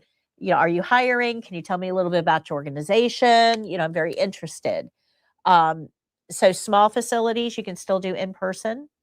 Larger facilities, more social than in person. Good? You guys learning anything about searching for a job with healthcare? It makes it a little bit different. If you just rely on those online jobs boards, you're missing out on a ton of opportunities, guys. Good? All right, so we found a job we want to apply to. After all that, how do we apply? Well, most applications are now online. And the biggest thing that I have to get across to you is that those applications are not going where you think they're going. When you fill out an application online, it is not going to that facility. What do you mean it's not going to that facility? I'm filling it out on Hospital ABC's website. It's not going to that facility? No, it's not. It's going to a third-party human resources company that's not even part of the facility. It's a third-party company. Their job is to weed through those applications and make sure that the applicant matches the job description. So we're not wasting the time of the managers that are going to interview. Okay, make sense? So how do we get through that gate? So when we fill out an application online, 80% of those never make it to the facility. 80% don't even make it to the facility. And you won't be notified. They're not going to send you an email and say, hey, thanks for applying, but we ditched your application. You just don't hear anything. You apply and you wait, and there's nothing, crickets, silence, and it's maddening. So how does this work? Well, when you fill out that job application, if it doesn't match that job description, word for word, it's going to get tossed. So you want that job description in front of you. And here's the biggest trap on this. The job description says BLS required. You took a CPR class. So you put on your application that you are CPR certified. But the description said BLS required. Now, BLS is CPR. You would think the computer would be smart enough to figure that out. They're not. The computer is looking for BLS because the job description said BLS. And if the application doesn't match, it's going to get tossed. Does that make sense? So print out that job description. Whatever it says is what you're going to put on your application. Exactly. And that gets you through those computer filters. Now we're on the desk of a real person. Still not at the facility. Still not at the facility yet. But we're on the desk of a real person. We got through the first step. Now that real person is going to look at your application and see, are you attractive to them? Do you have everything filled out here? Did you skip boxes? Did you put stuff that's not relevant? Is our application complete? If it is, and it matches the job description, then it finally goes to the facility. So you got a lot to do before you ever get to the facility. My suggestion is that you apply often. I'm not talking about every 5 minutes. Apply for a position 2 or 3 days later. If you don't hear anything, apply again. 2 or 3 days later, if you don't hear anything, apply again. Because you may have missed something on the first one and didn't even realize it. Again, they don't tell you that they toss your application. It does seem to me, and I've been talking about this for years now, it seems to me that the students, this is especially with hospitals, students that apply often end up getting an interview. It's like the system sees your name over and over and over again and starts taking you seriously. Okay. Good. All right. So we found a job we wanted to apply for. We put the application in and we got an interview date. Yay. Now what? Page 175. Chapter 10 went over this. I'm not going to go through all of it. You can read this on your own, but there are a couple things that I do want to bring to your attention regarding this. Dress. How do you dress for an interview? Well, business professional is always appropriate. Put on your slacks and your nice blouse and your heels, do your hair and all of that. But there's a problem there. That's right. So there's an old saying, dress for the job you intend to get. So if you're there in slacks and a blouse and pretty makeup and jewelry and heels, I can't picture you as a CNA. I can picture you as a receptionist, but not as a CNA. So going in scrubs is absolutely appropriate, but make sure your scrubs are neat, clean, and pressed. They should be in the best possible condition. Solid colors or solids are best. Darker colors are best. If you know the color that CNAs wear in that facility and you have that color, wear it. Wear it. Supervisors are very sensitive to this because they do not want to play fashion police. If you show up, if I know, if I'm a manager and my CNAs are in wine-colored scrubs, and you show up in wine-colored scrubs, that tells me two things. Number one, you're willing to play ball. I don't have to fight with you over clothes. And don't underestimate how important that is. But number two, you took the time to research what we wear here in that role. And you wore that. That tells me you really want this position. And because you're showing me you really want that position, you're likely to actually show up if I hire you. Ghosting has been a real problem. You come in, you interview, everything goes well, we set up orientation, you're a no-show. No call, no show, no nothing. You ghosted. So all of that time was wasted. I quit interviewing. I had a candidate.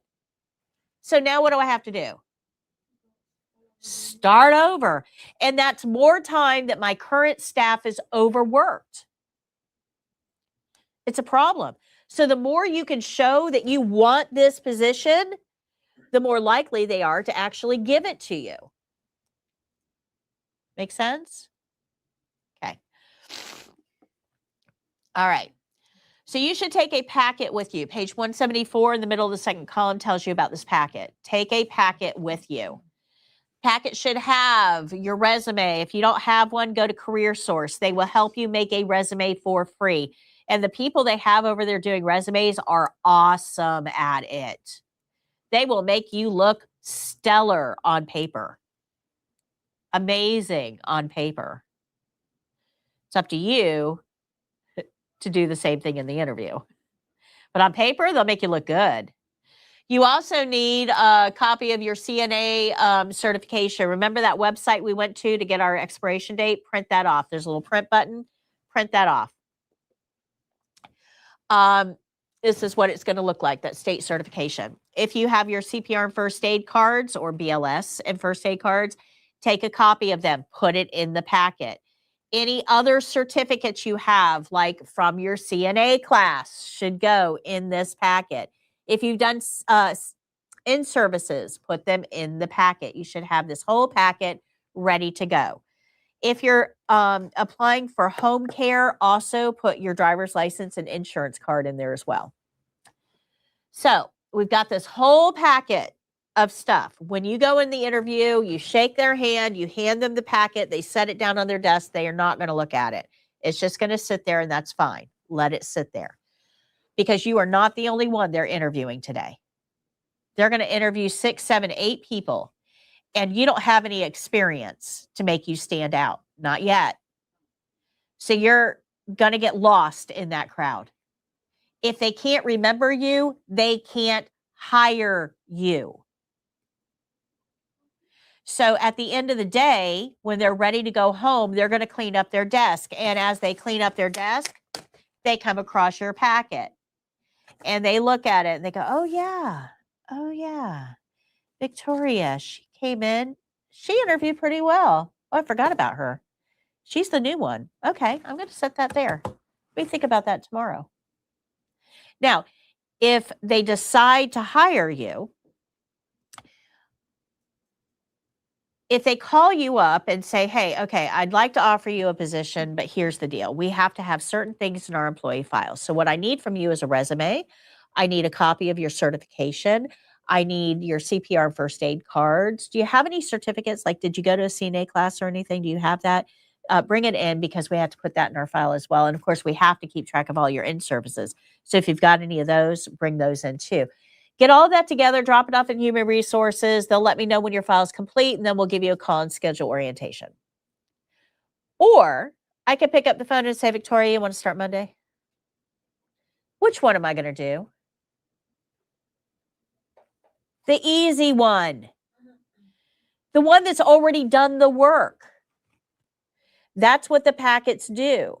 They make it easy to hire you. Now, as an employer, I'm sitting here thinking, if she's made it this easy to hire me, and she knows what she's supposed to wear and showed up in that, this is a no-brainer. That's the person that's getting the position.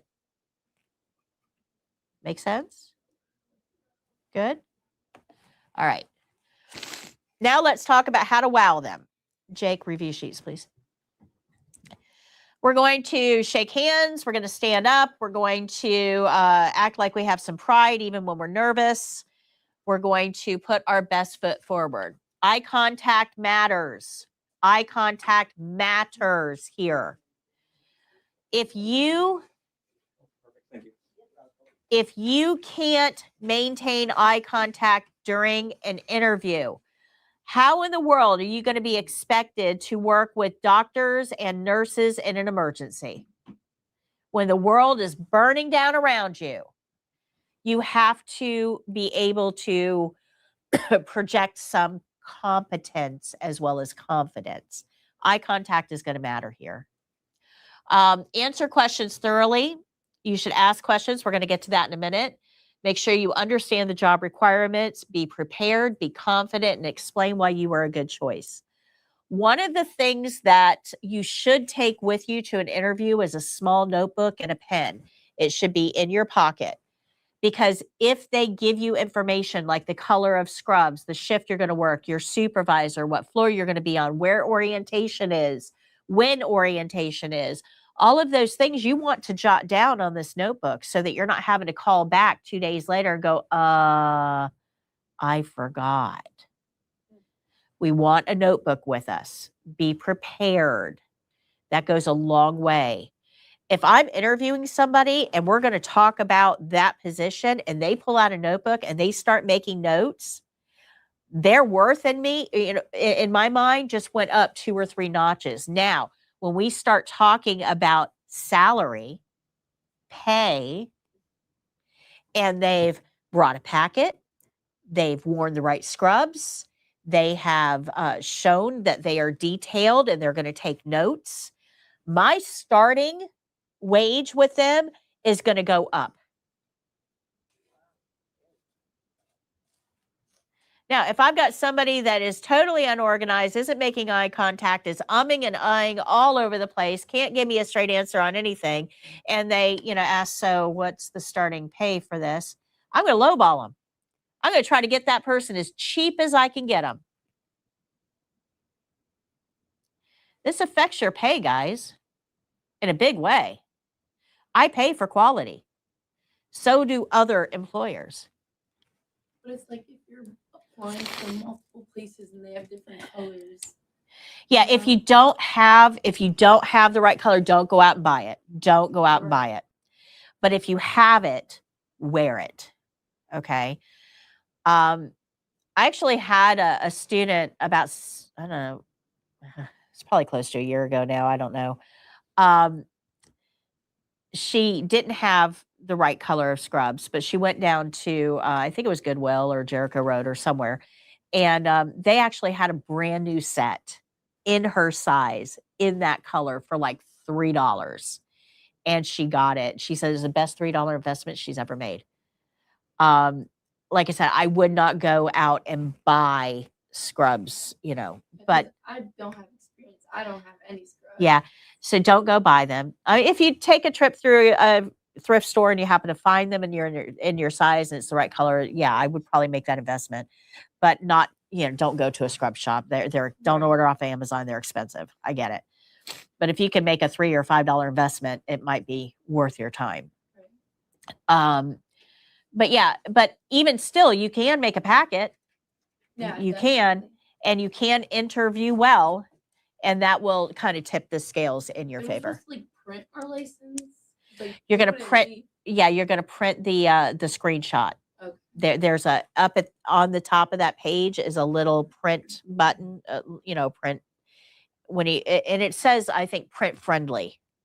And when you do that, it pulls up. Where is it? It pulls that page up and it'll print it, the one in the middle of the top row. That's what it looks like.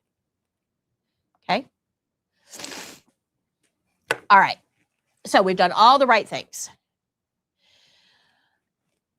You are going to come to a point in the interview where they ask you this. You know it's coming. There isn't a single interview in any industry ever that doesn't ask this question. And it's the one question that nobody is ever prepared for. You're not going to stand out if you can't tell them why you deserve this job. You've got to be able to do this effectively. Now, the good news is there's a formula for this. There's a formula. So Jake just passed out those review sheets. I want you to turn the review sheet over. This is kind of like Mad Libs, believe it or not. The thing that you need for the formula is you need to know what industries you're coming out of. How many of you guys were servers? Anybody serving? Do I have any customer service people in here? Okay. Dog walkers, something like that. Okay. You have to think about the industries that you're coming out of. And believe it or not, even if they're totally unrelated, like dog walking, right, has nothing to do with healthcare. Why would I bring up dog walking? Well, because you actually have some soft skills that you developed in that role that are going to translate. We're going to talk about that in just a minute. So you need to know what industry you came out of and what soft skills you developed in that industry. You also need to know why you're transitioning into healthcare. Why do you want to be in healthcare? And then you've got to have 3 personality traits that define you, that are positive. Okay. So we do this. We create this Mad Libs type activity. So let's say that I'm a server. Okay. I've been a server. What did I learn as a server that translates into healthcare? Well, I learned how to anticipate needs, because if I walk by your table and your iced tea is half full, what do I need to do? Refill it. Okay. Do I want to bring the appetizers and the main course out at the same time? No. So I've learned prioritization and time management. Am I going to get along with every client or every customer that comes in? No. So I need to learn how to diffuse difficult situations, right? Those are 3 soft skills I learned as a server. You don't think those translate into healthcare? Oh, we do prioritize. We do anticipate needs, and we do diffuse difficult situations. So I have 3 skills that translate into healthcare. These are a whole bunch more. Which 3 define you? What 3 skills do you have on previous work experience that define you? Okay. You want to know why you came into healthcare. Are you here because you've been in a clerical role and now you want to advance into something more clinical? Are you here because you took care of family members and you really enjoyed healthcare? Are you here because it's something you've always wanted to do? I knew from the time I was 6 years old I was going to be in healthcare. I was the one bandaging the dog. I knew it. Not everybody has that. Why are you here? You have to know your reason. And then you have to know 3 positive personality traits that define you. Good? And then we put it all together. We list them, put it all together, and we make an tell me about yourself speech out of it. So my previous role was in purchasing in a hospital, where I learned organization, attention to detail, and prioritization. But I really wanted something more clinical. I wanted to make a difference with people. And although I enjoyed my time in purchasing, I'm looking to transition into a clinical role. So I went and got my CNA certification.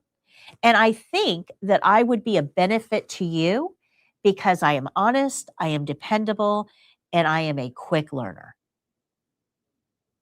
Now, that's a much better tell me about yourself speech than, well, I was born in Virginia, and then we moved to Florida when I was 10, and then mama and daddy got divorced, and then I went to high school, and then after high school, I really didn't do a whole lot, and I became a server, but that's just not for me. So here I am.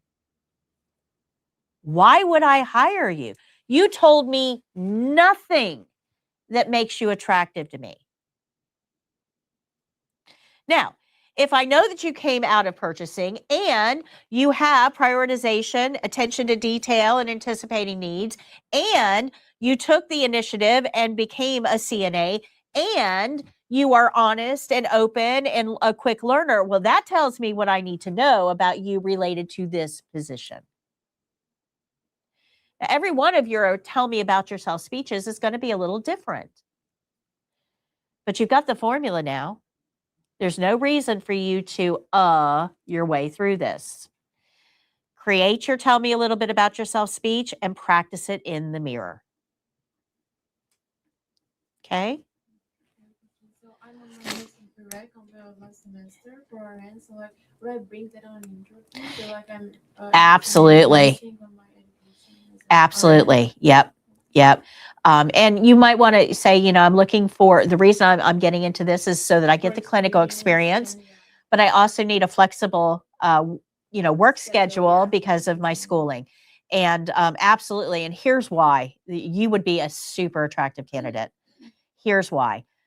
We need CNAs, but what we really need is nurses. So if I capture you as a CNA and I make you fall in love with me when you're a nurse, you're going to stay, right? That's why I'm also interested in places that they like pay for your school, like Yep. help you like move on. Absolutely. Absolutely. That would be a great interview question. Mostly like hospitals. Yep. Do that, right? Yeah, Or some nursing homes. some nursing homes do too. Yeah. Yeah, some nursing homes do too.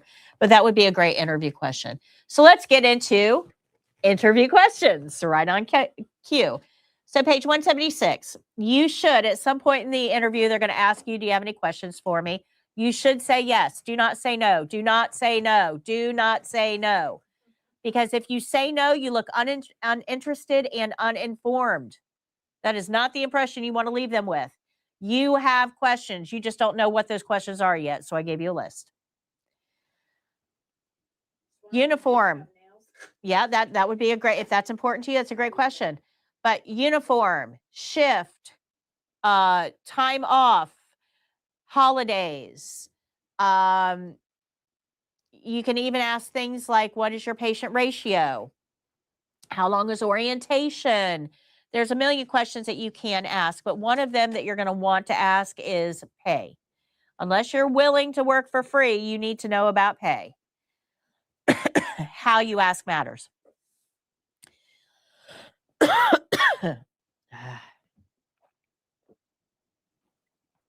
You do not want to say, so how much are you going to pay me for this? You don't have the job yet. What you want to say is, what is the starting wage for somebody with my level of experience in this position? That gives us a starting point for negotiations. Now, you don't have much to negotiate on at your level, right? You're brand new. But as you advance in your career, you will have some leverage here. So just get used to using that as your starting point. What's a starting wage for somebody with my level of experience in this position? So let's say that you make more than that. Can you kind of... Absolutely. You can negotiate. Absolutely. And you can say, I'm sorry that I require a minimum of this to be for compensation to replace what I'm currently making. Yeah, I would absolutely bring that up. And the reason is, it doesn't do me any good to hire you. Let's just say, let's just use fictitious numbers. Let's say that you're making $20 an hour now. I offer you 18. That's just a no-go. It doesn't do me any good to hire you at 18 if you're only going to stay 2 weeks before you realize that you can't make it work. Your bills are based on $20 an hour. If you're only making 18, you're going to have to get a second job, or, something's going to go, or there's going to be a conflict there, which means you're probably going to leave. So now I've invested all of that training in somebody that's not going to stick around, and that doesn't help me. So it benefits me to know where you stand. So if you say, I appreciate that offer. However, right now I'm currently making 20 and I'm not willing to, or my bills won't let me go below that level. Is there any way that you can, meet that threshold? And sometimes they'll say, yeah, we might be able to negotiate something, especially if they really, really need you. They might also say, I'm sorry, our budget just doesn't allow for that. And that's fine. That's fine. What I would do personally, so let's say that you're working as a server and you're averaging $20 an hour, is kind of what you're averaging. They offer you 18. And you say, listen, I really, in order to replace my current income, I would need to be at that $20 an hour threshold. Are you willing to help me with that? No, I really can't. What I would say to that is, okay, so I know that you don't have, I know that this position doesn't offer any more than 18, but do you have a pool or an on-call position where I can work around my current schedule and determine whether this position is right for me? So you're keeping your main job, but you're opening up the possibility of adding this in as a second temporary part-time position for you both to evaluate each other. And if they say yes, and a lot of times they will, it's called a pool position or a PRN position. A lot of times they will say yes. Now, this is no benefits, straight pay. Okay, no benefits, but it's a paid interview. So if you take that position and you like working there, you might think, okay, well, it's kind of worth the pay cut for me. Or if you go to work on this part-time PRN position and you prove that you are worth that $20 an hour, you see how it can go. So it's a great way for you to kind of try each other out. Does that make sense? Because to be honest with you, I don't know you, and you can tell me that you're honest and punctual, but I don't know that. I have to take your word for it. So I'm not really willing to take a $20 an hour chance on you. But if you take the PRN position and you make $18 an hour and you show up on time, you never cause conflict, my patients are well taken care of. Well, now you've proven that you're worth the 20. Where if I offer you 20 out of the gate and you're late all the time and you've called off 4 times and, now you really weren't a good bet. Yes. So on that note, vice versa, that we are pretty confident that we're going to be a good candidate for any place because there's such high demand. And I want to go work at a medical temp service and be bounced around to see. Okay, so let me talk to you a little bit about temp services or travel CNAs. Now, travel CNAs are not as popular as they used to be for good reason. And travel is local as well. Travel just means you're not affiliated with that center. Okay. So here's the problem. And it's a big problem. You are brand new. You are super slow at everything. You're supposed to be. You're new. That's not a diss on you. You are supposed to be slow. You are new. You have no experience. Okay. So when you are a traveler or a temp, a agency, they call it agency position, you get no orientation. You are literally thrown into this facility. You don't know where the time clock is. You don't know where the cafeteria is. You don't know where to find your supplies. You don't know the patients. How do you determine normal from abnormal if you don't know the patient at all, right? So it really puts you at a disadvantage. Now, if you think the other staff members are going to help you, think again, because you're getting paid way more money to do the exact same job and they know it. So you ask them, hey, where are the supplies? And you're likely to get an answer of, well, figure it out. Okay, so you get no help from the current staff. And it's, in a lot of cases, a very hostile work environment. So you have no experience, you're slow, you're unfamiliar with the patients and the facility. It's not a good environment for a brand new CNA. It's just not. Now, I know that some of you are enticed because of the higher pay, and I get that. I do get that. But the problem is that that higher pay isn't going to last you very long if you wash out in 3 weeks. That's not my reasoning. My reasoning is I want to work somewhere that I'm going to be happy. Yeah, So and that's a valid concern. I want to be able to do a little bit here, a little bit there to get a little bit of experience. I would look for PRN positions and go direct to the facility, not through a temp agency. And the problem is that even though you think you're going to get the variety through a temp agency, you're probably not, because the temp agency is only working with the places that can't keep staff, which means by definition, they're not good work environments. So you're getting variety, but you're getting bottom of the barrel variety, which isn't really what you're looking for. And that was my whole thinking of doing sitting so that I'm like kind of evaluating what's going on. Sure. Sitting is a great opportunity for you. I mean, I'm still in I'm not even quite sure I'm going to actually love doing the job. I've loved this class, so I'm feeling excited. Yeah, sitter would be I'm a going through midlife crisis right now. But sitting would be a great opportunity for you, but remember it's not going to be the same as a CNA because there's no hands-on care. So it's you're in the setting, but it's kind of apples to oranges. So keep that in mind. sitting would be very boring too. Yeah, I am not a good sitter. I am not a good sitter. But yeah, it's an opportunity for you. I would apply PRN to different places. I would have probably 3 or 4 different places I worked at PRN at the same time. Because PRN just means when I'm available. That's all it means. Right. So we're, see, okay. Yeah. So actually have several facilities hire me as PRN. Right. Gotcha. Right. That just took me a minute, but I gotcha. That's cool. Yeah. All right. And then you can just Hospitals do PRN or I just- nursing home? okay. So That sounds I've got like a question. yeah. Give me a second. I got a Okay. slide on PRN in just a second. Oh, okay. Yeah. I was thinking there's companies that will. That was my main question. Is there an actual company that I can go apply for that will send me out?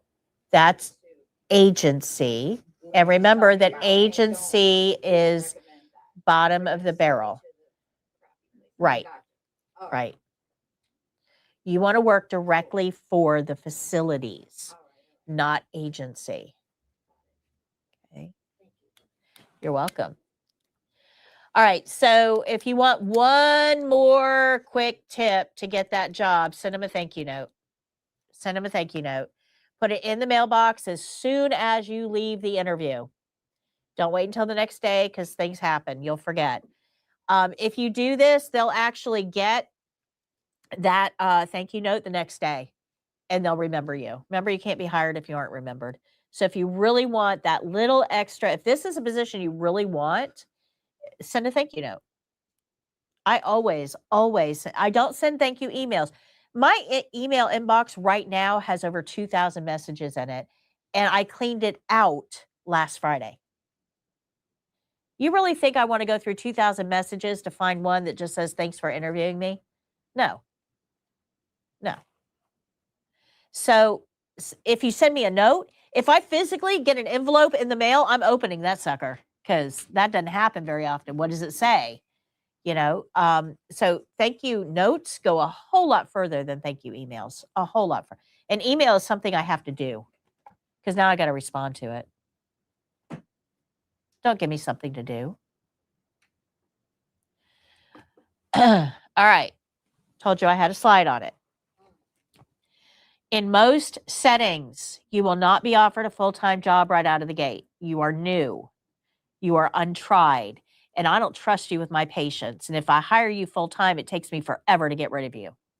Even though we are a right-to-work state, it still takes a lot of work to get rid of an employee. I have to go through verbal warnings and written warnings and remediation plans and evaluations and all kinds of stuff just to get rid of a bad employee so they don't sue me. So I don't want to go through all that. If you're putting my patients at risk, all of that time is putting my patients at risk. That's no good. So most healthcare settings do not hire you full time right out of the gate. They offer you a PRN position, which just means as needed. And PRN positions, there's no benefits, but a little higher rate of pay. But if you get offered a PRN position, take it. It's a paid interview, guys. You're showing them I'm worth that full-time position. But you're also able to identify whether this is a place you want to work full-time, which is exactly what you're looking for. Those and you can work multiple places, PRN. Multiple. So it's a way of you being able to feel out some different positions and try them on for size. Yeah, it's pool, or most of them are going to be, almost all of them are advertised as PRN, not full-time. Okay. Now, Good. are these facilities, if they hear that you are working at different facilities? Usually not an issue. Usually not an issue. Okay. It's a very common thing. Almost all healthcare workers have 2 jobs. Almost all. I have always had a home care job as my backup. Always. So until I got full time into this. This takes 80 hours a week. I don't do anything else now. But well, I mean, up until I don't know, probably 8 years ago, I still had a part time PRN. So yeah, I mean, this is unbelievably common, unbelievably common. But it gives you an opportunity to try things out. Especially this. So in Florida, most people don't really think about this. We all know about the snowbirds, right? Everybody knows about snowbirds. Okay. Well, I know those very yeah, well. they all go away in April. They come back in September or October, which means from April until October, we don't have as much healthcare need. There's not as many people here. And most of the snowbirds are old. They're the only ones that can travel. They're the only ones that have money, right? I wouldn't think of it like that because those are the actual ones that can still live life and are healthy. Right. But they come to Florida. We have different germs, Okay. different climate, different weather. Yeah. There is something called season in Florida for healthcare. So, you know, in the summer months, you may have to have 2 PRN jobs or 3 just to have enough hours, you know. Now, if you're working in a nursing home, yeah, those patients are pretty much stable. You're, you know, full time is full time. But if you're working in a hospital, yeah, census goes down for sure. The other thing, if you're working in mental health, census goes up. Census is the amount of patients in the facility, goes up in the winter. Anybody know why? Weather. That's right. Weather. Yeah, a mental health facility becomes a de facto shelter for patients, for homeless people, because most homeless people have some sort of underlying mental illness. They'd rather go to a mental health facility than they would to a unregulated shelter. It's safer for them. So these are all things that, you know, aren't like evident, you know, self-evident. All right. Just because you're leaving us doesn't mean we're leaving you. You have a ton of resources still available to you. You have the guide, the written test guide that we talked about that you guys were all sent. You've got the online course that we talked about today. You've got your skills book. You've got the skills videos. You have practice time in here next week. You have a ton of opportunities still available to you beyond class, even though class is ending today. You also have your review sheets for each class that make up your review packet before the test. You still have a lot, your class wrap-up emails. You have a lot of information that we have provided to get you ready for the test, even though you're not physically still in class. So I don't want you to feel abandoned after today. You still have a lot of support behind you. In your, yeah, the game show is next Tuesday as well. In your, oh, where I just lost it. Hold on. It's okay. Oh, in your skills book on page 191. I'm so flighty today, guys. I'm so sorry. In your skills book on page 191, you have a practice test. This is a full 60 question practice the test. My students, if you miss 5 or fewer on the practice test, you are ready for the written test. I have never had a person that missed more than or less than 5 and failed the written test. Please do not be that person. Do not be that person. Yes.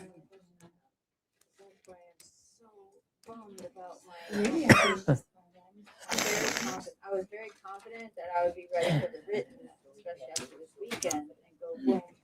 But so can you go 2 separate times, do the written, and you go No. back and do skills? No. Oh, I didn't realize. Both are done the same day. Okay. Yes. Yep. Yeah. Yeah, it's the same. It's not the same questions, but the same type of questions. Yep. So if you missed 5 or fewer on my practice test, you're ready for that one. You're ready for that one. And I did have one, there was one that threw me off, the one that I missed because of the way It's it like was written. backwards. Yeah. CNA feeding a patient in the room and the patient suddenly grabs their throat and makes a coughing motion Tell me the numbers. without sound. That's, okay. I guess that one threw me. Cause like, to me, it wasn't necessarily I got choking 24 and wrong too. I Which one's your didn't, I favorite? didn't choose I think the the Heimlich patient maneuver. makes- It No didn't really sound say- means no breath. Cause I did not think it would be Yeah, that's confusing. now that I'm reading it again without sound. I think I didn't, again, it's me being home. I have too much going on at home. Right. I need to go. Yeah. Yeah. Okay. Any other questions? I got that one right. The patient should wear shoes. So on the and written gloves. test, if you do like 5%, it's like for like. Okay, so yeah, so here's a question that a lot of people have. On the state written exam, how many can you miss? And the answer is it depends. Like everything else that I've told you. It's not, I can't tell you, well, you can miss 17 and still pass. It doesn't work that way because there's 5 categories on this written test. And one of the categories is promotion of safety. There's only 7 questions in that category, 7 questions. If you miss 3 out of that 7, you will fail the test Yeah. because I can't have somebody who is great at bed baths but can't keep the patient safe. Does that make sense? So you have to pass each category. So there's no set amount of questions. And then to make things even more complex, this is something that most people don't know. This is a true testing secret. Okay. There is one question on the state exam that if you answer it the wrong way, it is an automatic fail. One question.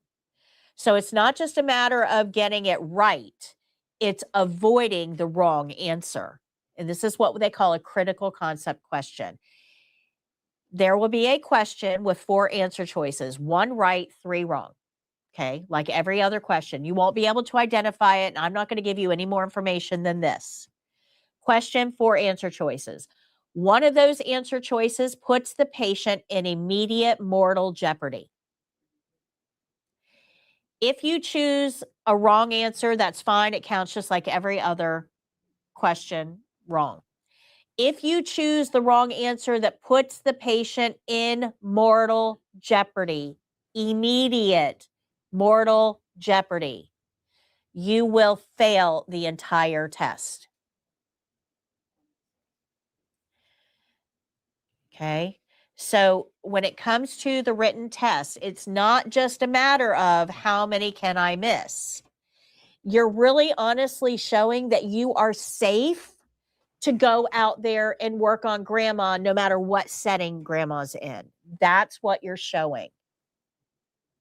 Okay. Would you be able to give us an example like the ABC or no? So, okay, here's an example.